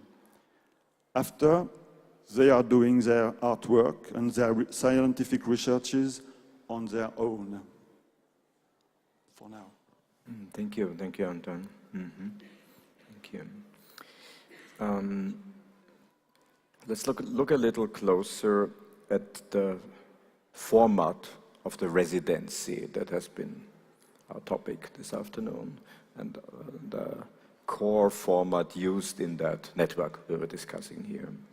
When you were speaking about the need, less for curators, but for a platform, how do you see that in relation? The conventional model of an artist going to a science institution, in the most of the cases in that direction and not vice versa. The artists rarely leave their institution and go to an individual artist's space, unless they have already established a relationship and a collaboration that leads to that. But it's usually not the way it starts, right? can the residency be something that triggers and feeds that process into the platform, or can it be the other way around, that the platform is the place where both sides meet, so to say, but what does the platform then require to really be able to facilitate that? I think it can be both. I think that the residencies are a really good starting point. And also that is that co-creation, that's an organic process. But I think it's about, like, the platform is certainly creating the space, creating a residency, creating the opportunity for these people to meet, but facilitating that conversation because, okay, so say in Science Gallery we have an open call process. Artists are far more familiar with submitting through an open call process than scientists and researchers are. So quite often we would have to reach out to them and do a little bit more work there. But a lot of the time they are speaking the same language, but just differently. Ultimately it comes down to the fact they are pursuing the same thing, but you're trying to facilitate that conversation in a language that they both understand. So kind of like that, you know, that Sufi story of all the blind men who are all touching different parts of an elephant, and they're all talking about which part of the elephant, describing which part of the elephant they're talking, and they think that they're all speaking about something different. We're all talking about the same thing. We're all pursuing the same thing. So it depends on what the collaboration is, like what the scientific discipline is and what the artist's discipline is, how you would facilitate that. It's so subjective each time, but I think if you are creating space for those dialogues to happen, and certainly the residency really helps cement that in having an organic process where people get to spend time together, and in a way parts of a residency aren't about an end point, and not having the pressure of a product to deliver at the end can really help facilitate those organic collaborations.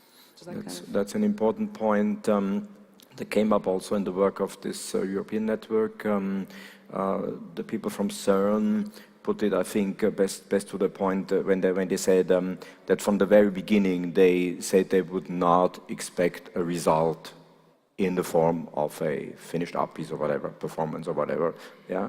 And they went even further and said, of course, with a twinkle in your eye, if you don't expect a result, the result will be better. Well, so much about open-ended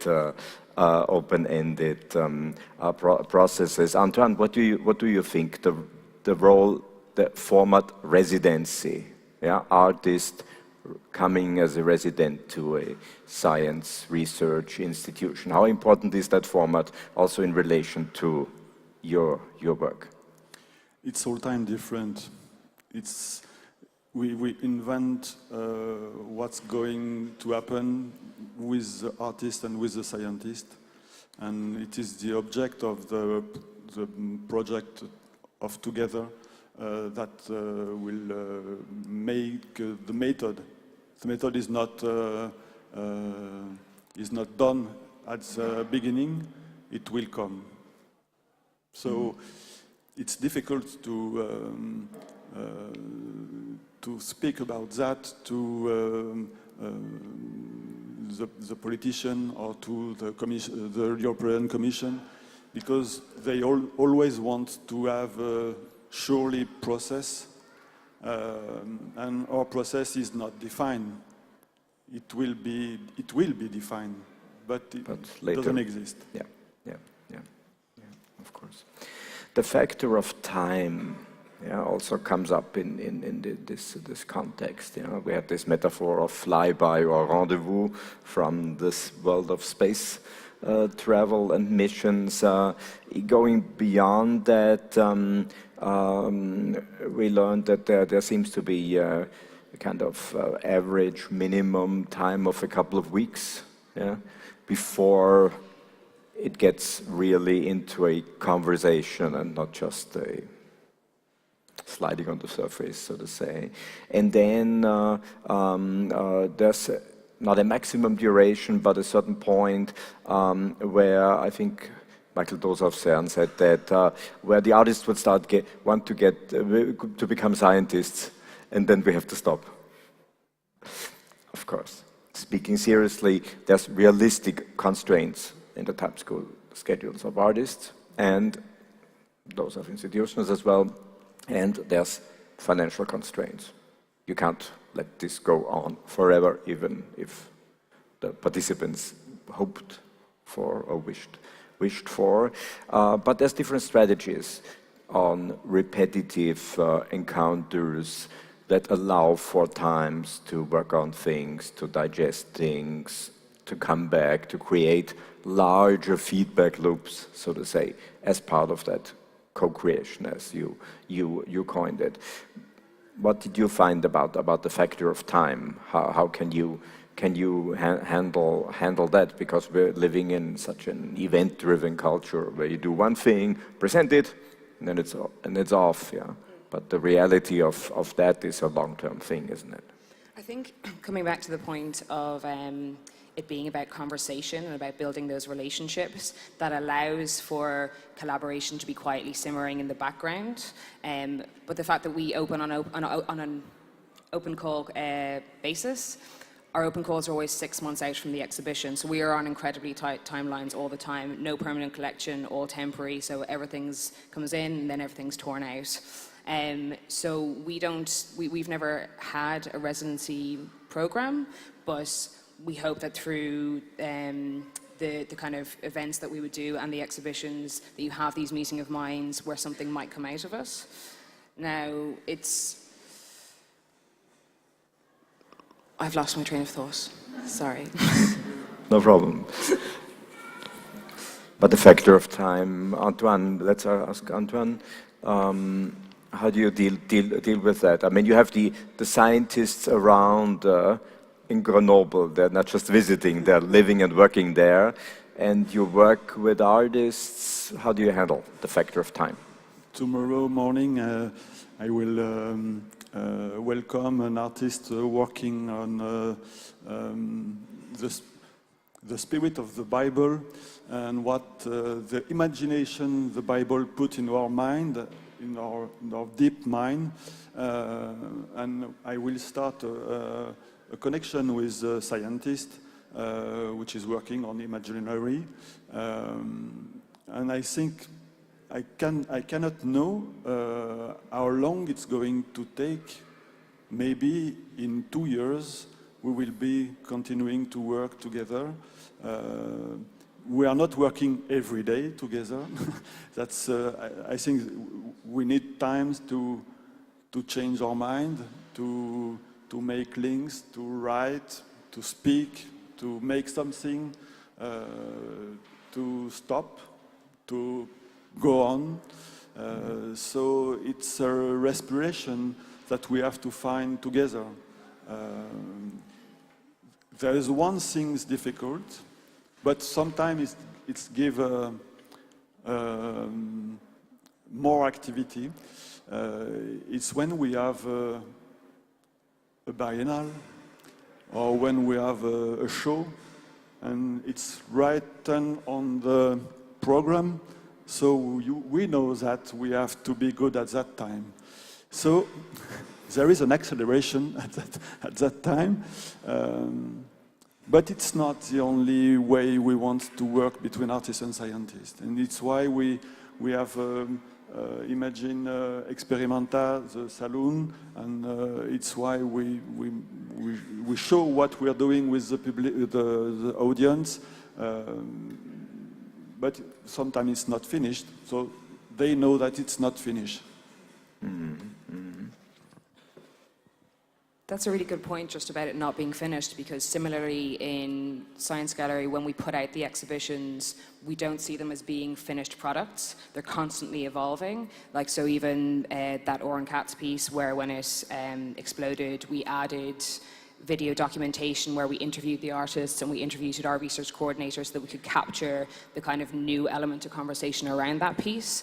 So, and then also, I suppose, looking at moving from being a content provider as a museum to being a creative platform where you are co-creating even with your visitors and with your audience and allowing them to engage and interact and contribute, whether that's through contributing to research or becoming a part of the critique and a part of that conversation, or actually getting hands-on. Like in every exhibition we would have an interactive area. We don't actually call them those because that's awful, but we rename them. But it's where people can kind of get more hands-on with some of the content, create some of the pieces, maybe curate some of the exhibition, so that you are really, in making the visitor more implicated in the work and in the exhibition, they become a participant, they become more of a part of it, and they become a critic as well.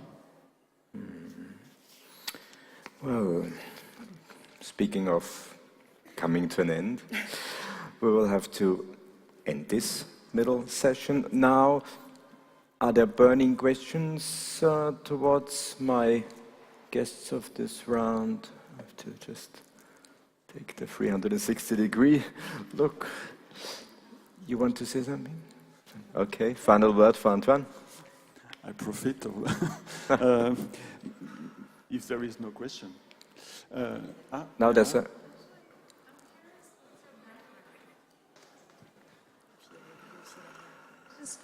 I was curious, what is your background? You're directing this Art and Science Residency program, but your personal background, what is it? Yes. I'm a carpenter. A carpenter? Like Jesus. But I turned wrong. So that's why you're doing the Bible project. That's why I like technology, maybe. But I also made cultural studies. But I also work a lot on the terrain. And so when you bring together that kind of way, that makes something to search, all time searching new things. I'm also curious about your background. My personal background? Yes.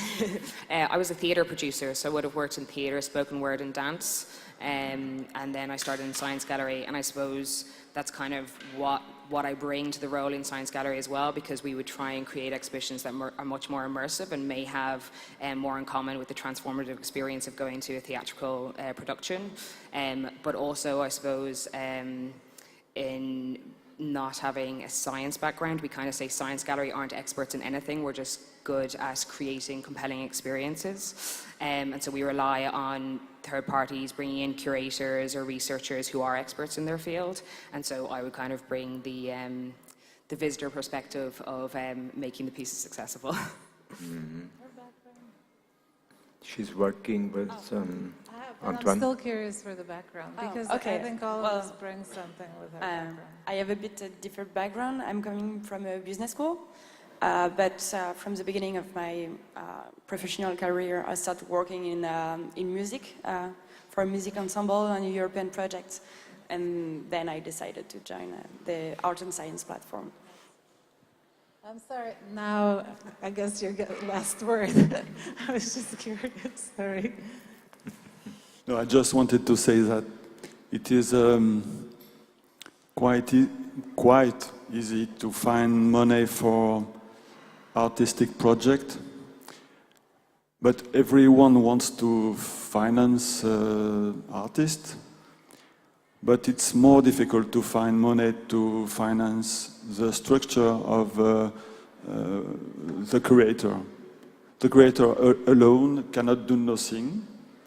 He needs staff with him, with specific skills. And if the states, the region, the cities do not finance the structure that can welcome the artist, we cannot go on. That's, I think, the most important thing at the moment. Mm. There's a question there. Please. This has been really interesting to hear what we maybe should or shouldn't have, but I'm wondering from the chair, this conversation didn't start by discussing what to be a curator was. So in posing this question, do we need curators? Could you, as the chair, explain what you mean by being a curator in the first place? Well, I wouldn't deliver a definition of the curator because there's so many different aspects to that task. But going back to the initial source of the word, it is about taking care. Yeah, taking care in a well-informed way. Yeah. And in the practical application of that, this can mean having a curator, meaning someone with expertise. In this case, we're speaking media arts. Yeah, with expertise in media arts, follow in the process. Yeah. Yeah, at the various stages of that process. But the question contains, of course, a second level, because the question now is, do we need curators knowledgeable and skillful in that special art of bringing art and science together? Yeah, and that's another level to it. Yeah, which we will maybe now discuss in round 3 with our guests. I thank Ashley Murray, Antoine Conjar and Marie Perrier for joining me, and we swiftly move on to round 3. Thank you. Thank you. I ask Victoria Wesner and Juri Kruppan, please join me.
No, we can start with you. I just need sound again and introduce you. No, it's fine. It's fine. Don't you want to introduce? I'll introduce you. I don't want to dominate it with the picture. No, that's fine. That's fine. Yeah, this is ready to go.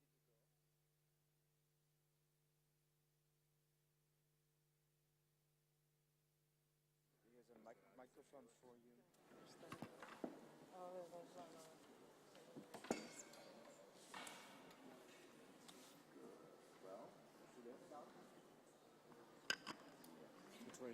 Round 3.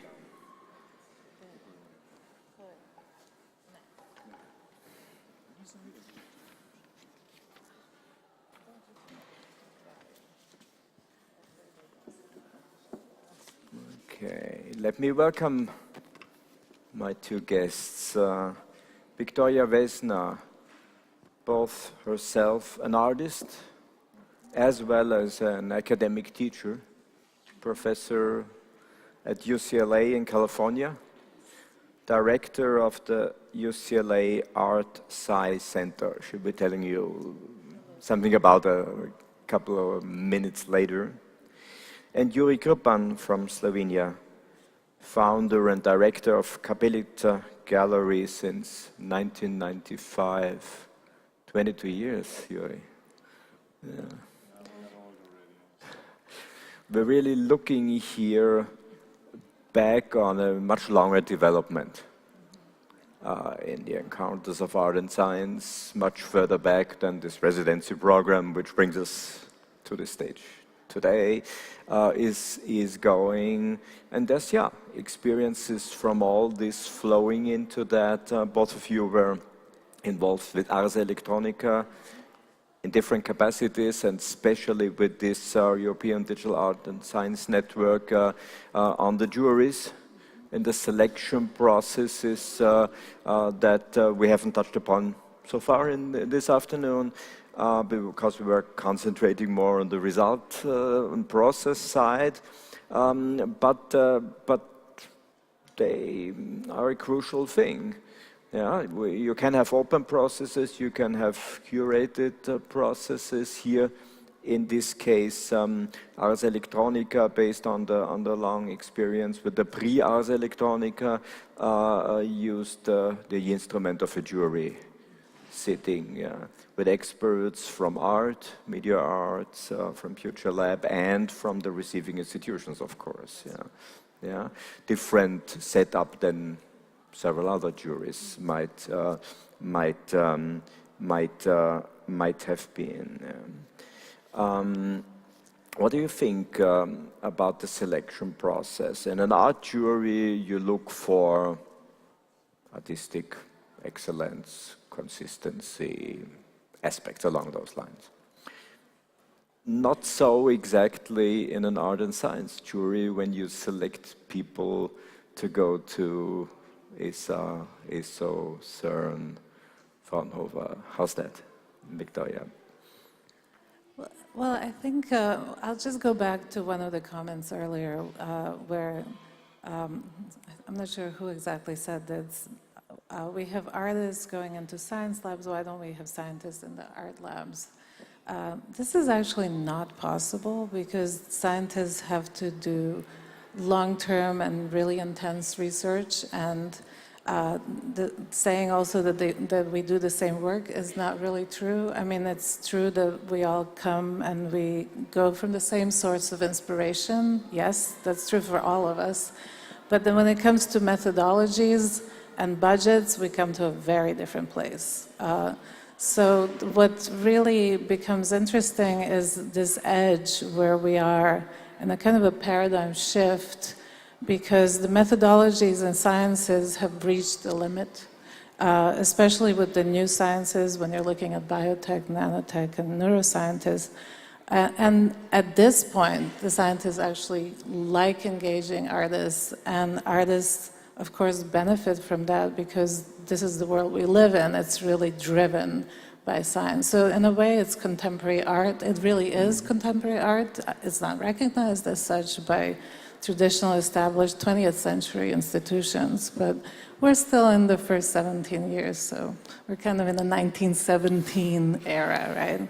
So we look for artists who directly engage science and who are really committed to learning about it, number one, so not just throwing out quantum and different words and kind of playing with it to be like the new hip thing, but really engage it, to engage the dialogue, to not alienate scientists, but really bring them in and to bring questions in from an angle that's not something typical, and in particular, really challenge the reductionist way that scientists are generally trained, and approaches from a more comprehensive level, on a human level. So Yuri and I agree on this quite a bit, and it's actually pretty great sitting on the panel and seeing what everybody's doing and how the movement is growing. It's just actually phenomenal from, let's say, when you started 20 years ago with your gallery, and when I started with the center 10 years ago, or a little more. Well, if I would try to answer your question, you know, how we selected the juries, art and science collaborations, it's very intuitive, because you never know how the artists and scientists will go along. No, because there has to be a certain attraction between the two, or the institution, and you have to have something in your hand. But when you are trying to institutionalize the collaboration, you're always, you know, somehow pending. You don't know really whether it will work or not, it will be worth or not. No? And we are more or less guessing who would fit in what way into a scientific institution when we are selecting artists visiting other institutions. However, the feeling that we got, at least in my case, you know, is we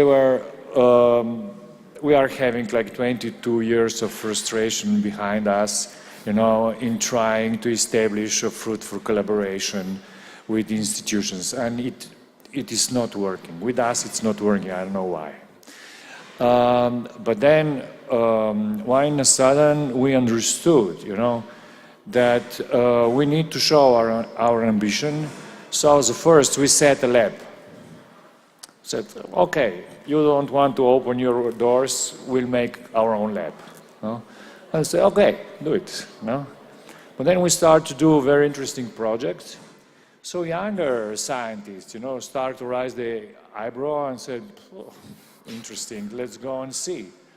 And we have a lab now with the biotechnologists employed there. So we have our science, you know.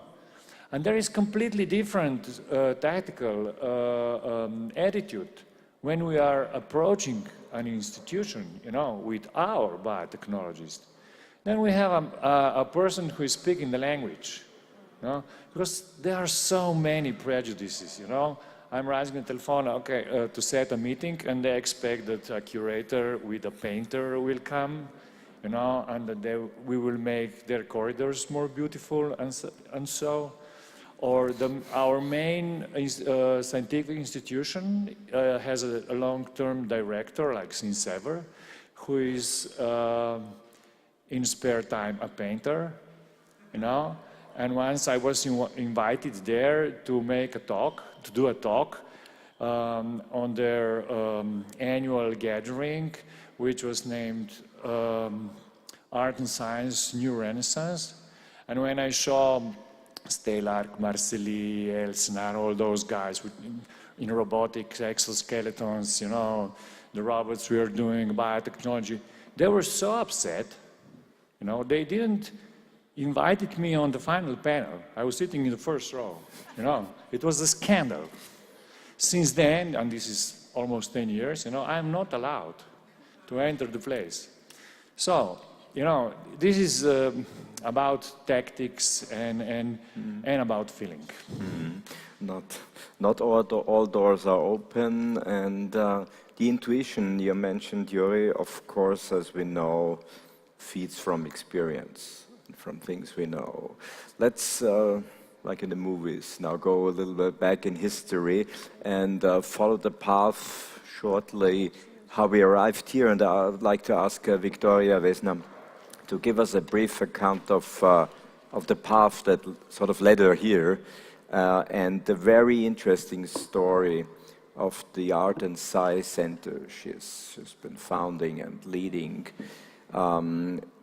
Yeah, a story of two cities, I may say. So am I switching to this mic now?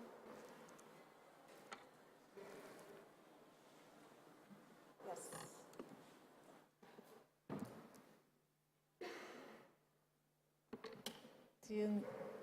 I don't see my slides. The video desk is over there. Sound. Ah, okay. Here we go. I see. Video, sound, cool. So, yeah, I want to quickly run through some of my strategies. So a lot of it is about bringing in different discussions and actually following one of my professor's comments. Roy Ascott was my professor, PhD, and one time we were in discussion and I was talking about the issues that Yuri was talking about, actually, and he said, you know, after the third drink, there's no disciplines. And I took this to heart, and it became actually my strategy. So I was chairing the Department of Design Media Arts for 7 years, and when I was ready to step down, they were offering me to go up the academic ladder, but I realized that it's actually replicating the same system, that it's actually not such a great system, and I wanted to envision something different. So I took the opportunity to figure out a way to create a center that actually is not focused on creating a building or a big program, but has a space in the arts and a space in the sciences and in the north and south. And this is usually how academia is separated and how we're actually taught to have these things separate. So 10 years later, it took 10 years. I mean, I did have similar situations where nobody came and all of that, but then I started figuring out, I just would put a poster up, free drinks and cookies, and people would come, and then they get drunk a little, and they start talking and making friends. And it kept me in good shape, because going from north to south and south to north, it's really far. So I see it as a kind of a diamond of looking at any issue or problem from many different perspectives. This is Elizabeth Taylor's diamond, by the way. Huge, huge. We have symposia every year, maybe 2, and then we bring together scientists and artists to talk. We're in the California Nanosystems Institute, so it actually helps to just bring the scientists who are there. And then speaking of your lab, we actually are figuring out ways to take DIY labs and bring them into established laboratories. And when we did this conference that was co-organized with the Center for Society and Genetics, a wonderful group at UCLA, we had an FBI agent join us too, which was lovely. And it was actually great because they were worried about biotech in particular, and this poster probably attracted them. But it was a great conversation, in fact, because I realized not only do we have to shift each other's minds, but there's a whole nother level of funding and relationships, etc. We have residencies.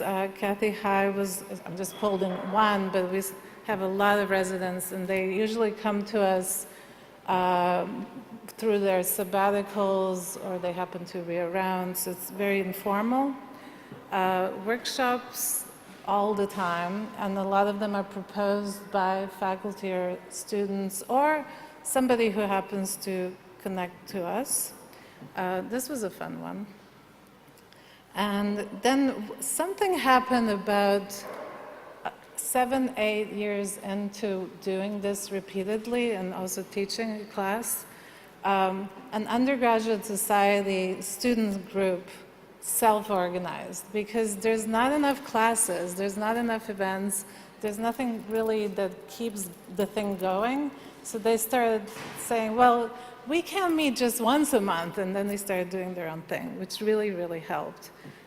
So exhibitions, and then I would like to actually focus a little bit on education, just for a minute, because I think that's the key. To bring in more and more curriculum and into the media arts in particular, which is not as easy as you would think. I'm in the Department of Design Media Arts. I chaired it, I pretty much developed it, but my classes are outside of my department. So they're general education or honors classes.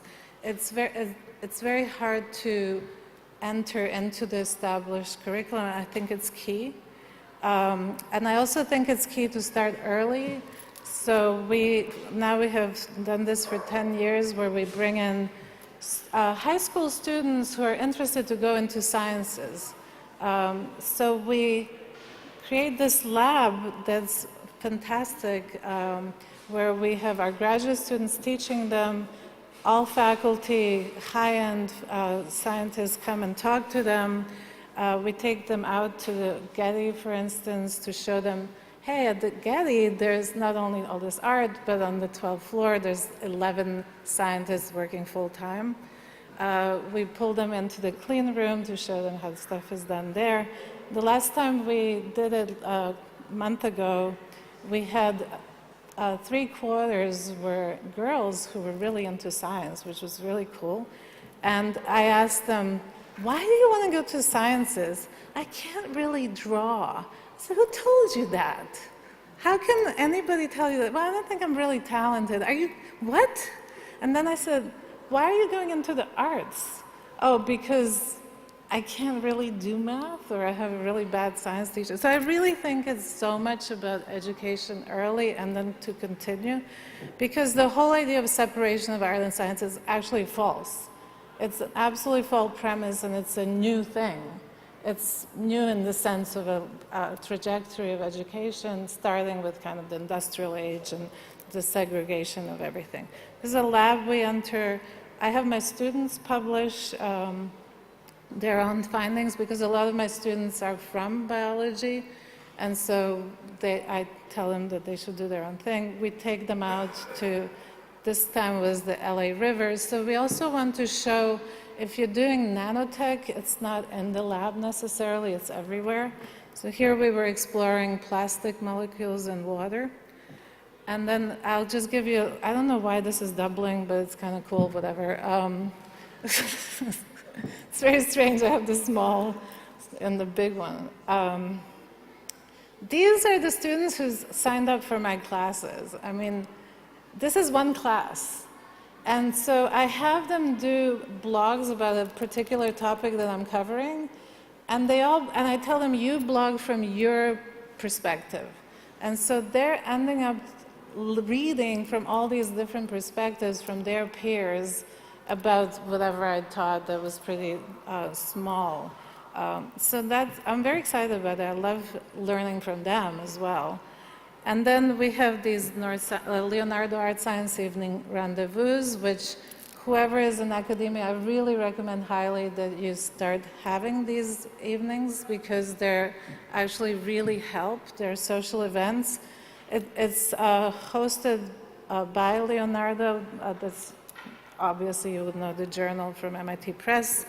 And now it's in its, I think, also 10th year. Pierre Luigi started it in San Francisco, all over the world. So it's really fantastic. It's like a network.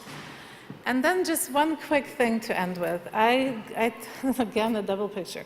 I ended, this year, I gave a short online course to Krista's Interface Cultures course. Fabrizio knows. I'm talking to you. And you know as well. And it was a fascinating experience, but you also know that in the first class when I came, so I gave them the online class, and then I came, I said, all right, so this is the University of Linz. You guys are all artists. How do we bring the scientists in? Where are the scientists? They're across the river. And I thought, that is so cool. So next day, we went across the river. And we met the people there at the Kepler University. And they just saw, this is a friend of one of the students who's in mechatronics, doing the same thing they're doing, right? So just kind of breaking that, oh, it's over there, and it's Kepler University, and it's so woo-hoo. It's actually, wait, we do even cooler stuff. You know, let's do this together. So I think going over the bridge is important. And last, I'll end with the Feminist Culture Change, which is the UCLA Artside Design Media Arts exhibition. These are the amazing, amazing group of people that put this together. Some of the faces have been covered by this stuff. And if you have time, come and check it out. It's in the Kunst University exhibition, and sign up to our mailing list. So there's like a quick overview that you asked for. Thank you. Okay.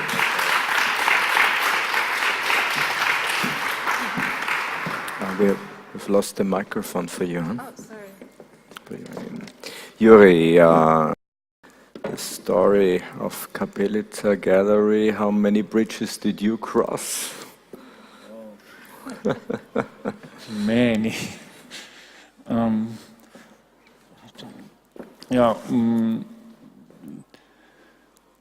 It was in 2006 that I was curating a big event in a Museum of Modern Art in Ljubljana. And as a curator, I have a setup which was very kind of dramaturgical. It set in the middle ongoing happenings, discussions, round tables, and so on. It was equipped with very strong objects that were signaling, you know, the power, the potential that art is having, and so on. And one of these symbols was also the replica, one-to-one, of Galileo satellite, which was made in Hopkins here in Netherlands. It has 17 meters span. It was huge. And because it was a satellite, I had to find a sponsor. And I got a sponsor at the Ministry for Infrastructure, because at that time Slovenia was after having a center for Galileo communication. And I got that, I don't know, 15,000 euro. We made a satellite, so, but I didn't get the money. Huh? So you know, the event was over. It was triennial. Huh? And the event was over 1 year, second year. I said, come on, I have all papers, guys. No? You promised, you signed, give me the money. And we discovered that there is no legal way that they would transfer money to the Ministry of Culture or to somebody who is not a scientist. And talking with the Secretary General, we find out that we would need a simple agreement between the two ministries. And I wrote it, a memorandum of collaboration with art and science, you know. And I went there and said, will you sign? I said, well, it's interesting, I will give it to my minister. I went to the culture, same story. And then I was, you know, campaigning that they would come together. And they came together in one cultural event that I was organizing. And they were starting to change the commas and, you know, the letters, maybe this not word yet. And after the whole session, we decided that I will make all the changes and come to them.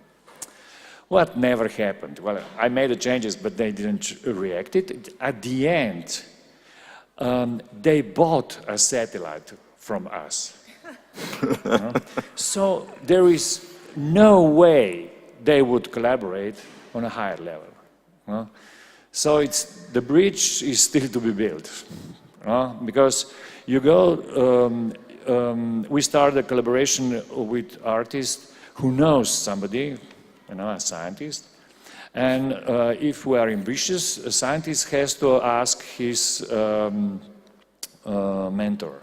Mentor has to ask his director. Director has to ask the boss of the institute. Boss has to ask the minister, and there everything ends.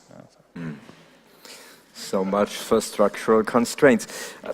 Let's have towards the end of our session now, let's have a look at this, to stay in the metaphor, this bridge. Yeah? I tried over the course of this day to collect a few terms that have been in use for what is actually going on in this topic. We had the dialogue of artists and scientists. We had exchange, cross-fertilization, collaboration, synthesis, or co-creation. What is it at the end of the day, Victoria? Which one is it? You mean? I think all of none of them, all of them. them. No, I mean, the thing is, it's such a complex thing. When you say art, it could be 5 million things, and when you say science, it could be 5 million things. It's really about what is it that you're seeking to find out, and what drives you with a passion. Because if you have that passion, you'll find a way, you'll build a bridge, you'll find the people, you'll climb through stuff, you'll do it. And that's what some people don't like to hear. I mean, it takes years to do a project. It took 10 years to get people to go, oh yeah, we're doing this. But to me, that's not a big deal, because that's what I'm interested in, right? So if it's kind of this institutionalized thing where artists are being put together with scientists and it's so artificial, it's possible 1 out of 10 will work out, right? But ultimately, it's chemistry. You're going to work with this person for a long time, so you better like that person, right? You want to hang out with them You want to be just like in the Science Museum, you're in a coffee shop, you want to go in a bar, you want to hang out. Any kind of production, any kind of research, it takes a long time. And I mean, I feel sorry for the kind of bureaucracy you're talking about. It's like, oh my God. But I think it's maybe because you're actually looking at institutions for the answer, and that's just endless. In fact, I started the center specifically because I wanted to avoid that. I wanted to avoid curating by committee. I wanted to avoid faculty discussions around every single move. We're even self-funded, so we figured out a way where we're really small, we don't need much money, and we self-fund. So I'm not always chasing funds because people come to us who have money, or they don't, doesn't matter, we do our stuff. So you know what I mean? It's looking at existing institutions is just so difficult that it just, I can understand why you end up in that situation. So, yeah. You called the thing in your contribution to our book, an essay you wrote some time ago, the relation, art and science, of course, the relationship that is not existing, but yet it's functioning. So again, it's about the relationship. Yes, relationship has to be built, you know, and not every relationship is sustainable. No, it's not for, you cannot have it for granted. If you're not investing in it, it's like in, you know, in life. No? This is basically a say from Lacanian doxa, you know, where he is saying that there is no sexual relationship. And as I said, you know, we can go along very well, but there is nothing is written that we should, you know.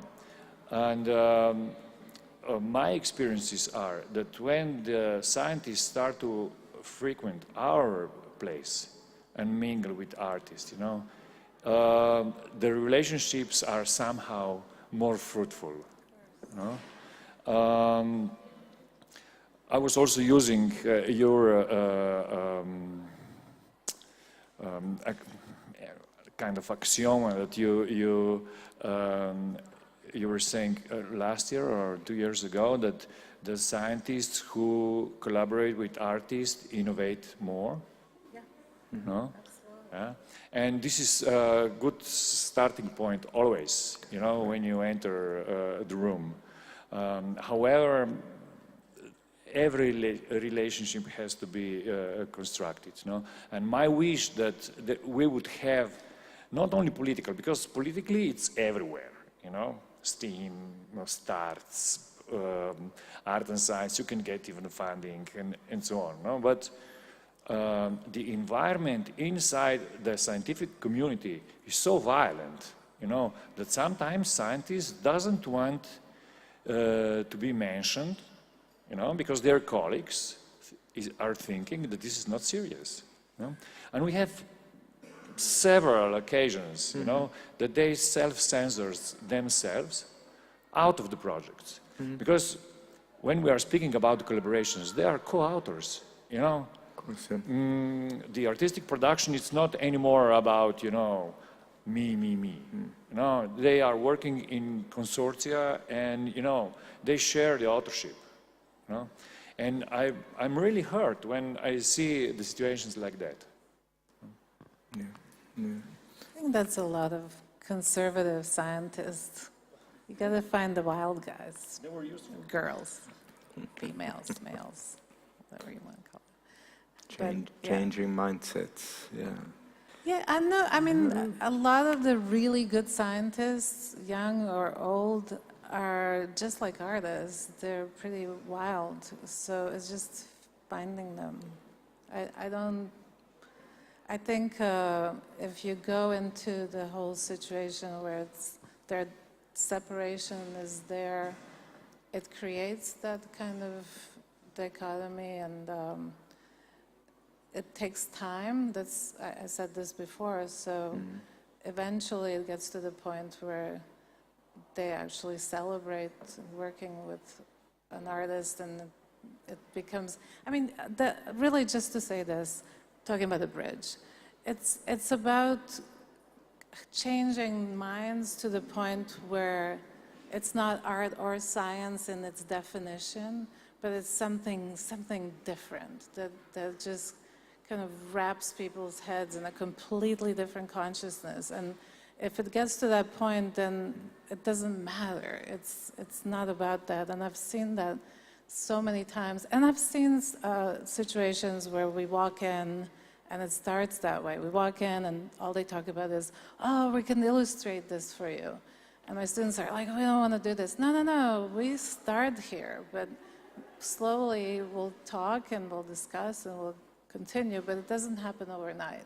And so if somebody has a deadline and they have budget and they have the institution pushing them to do STEAM or whatever it is, you know, then you start running into these kind of situations where it doesn't quite work. So it's tougher when it's a gallery and you're on the outside, because when we're inside, we're embedded in the Nanosystems Institute, and we're kind of this entity that people have access to look at, they see, you know, so it's different. I mean, it's tougher what you're doing for sure. Mm.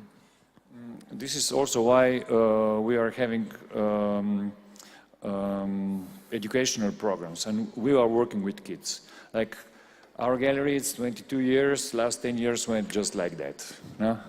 And those kids who are now 10, in 10 years are going to be 20. And we are massively invest in them, and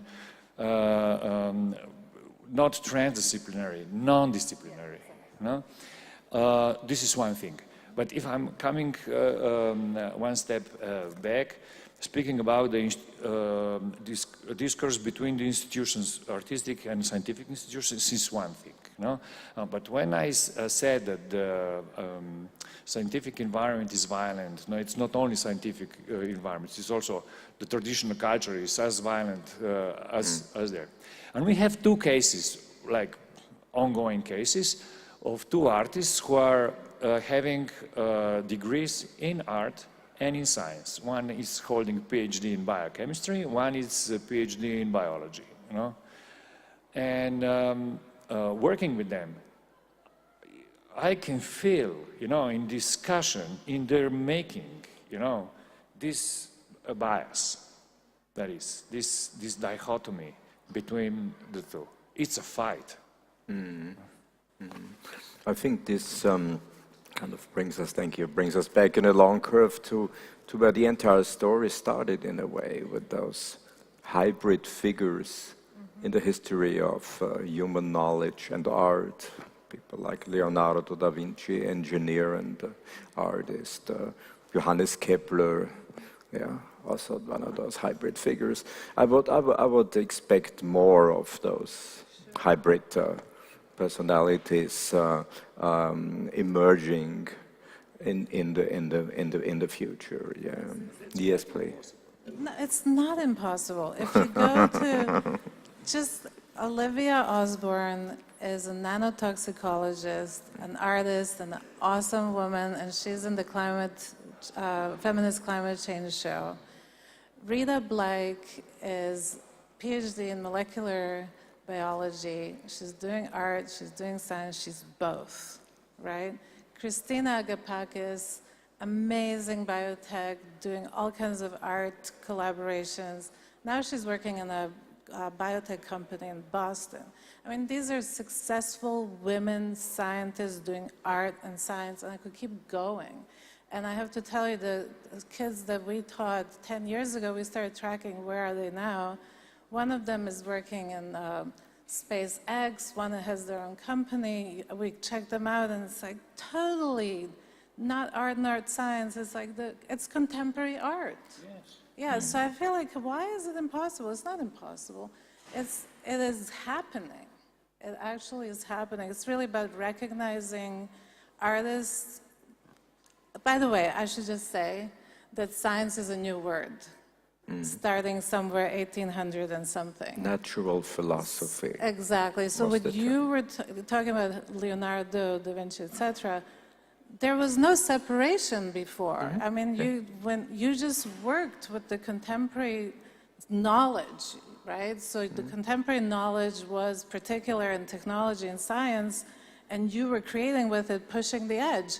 So now suddenly it's like industrial age, and we all have to go into our little cubicles and be very specialized, and it keeps going, and then it's the corporate age that just continues that kind of way of thinking, and they want to push it even further, but it can't, because it's all dissolving, it's just falling apart, and the only question is how violent it's going to be, right? I mean, the paradigm is shifting, people are resisting, companies are resisting, institutions are resisting, traditional art world is big time resisting. I mean, where did you see our stuff there? The traditional scientists are freaking out, right, because of all of this. So I think it's just a matter of looking at the small pockets of people who are actually doing this and supporting that, not creating these artificial institutional marriages. I really have an issue with Steam Stamp, that whole deal, because I feel like it comes from this high bureaucratic engine that doesn't allow it to go from bottom up, like a grassroots thing that's happening with DIY. Look at DIY, and it's an amazing group of people who are doing all kinds of stuff. Instead of just thinking of them as fringe thing, bring them in. Things like this. Anyway, don't get me started. Yeah, I can. Terrible. Yeah, it's it is possible. I'm possible. I am possible. Not. This implies Renaissance Homo Universale, which we should fight against that, expectation. The artist has to merge, it's a collaborative work, they have to form, they have to do it with others. It is not about me, it's not about a genius. Yeah. No, this is where I 100% agree.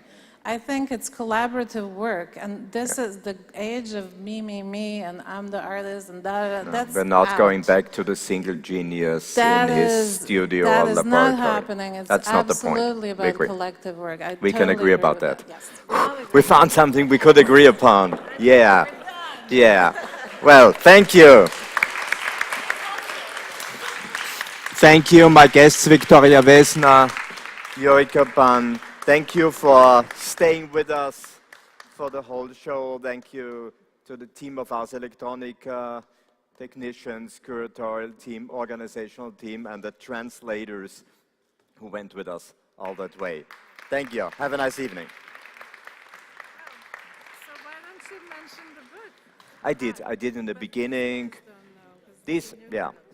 I recommend looking at the book. I recommend looking at the book, whereas there's lots more of material and reflection in it than we could ever touch within those 3 hours. Thank you. It's on sale here. It's fresh from the press, and it's on sale here at Ars Electronica.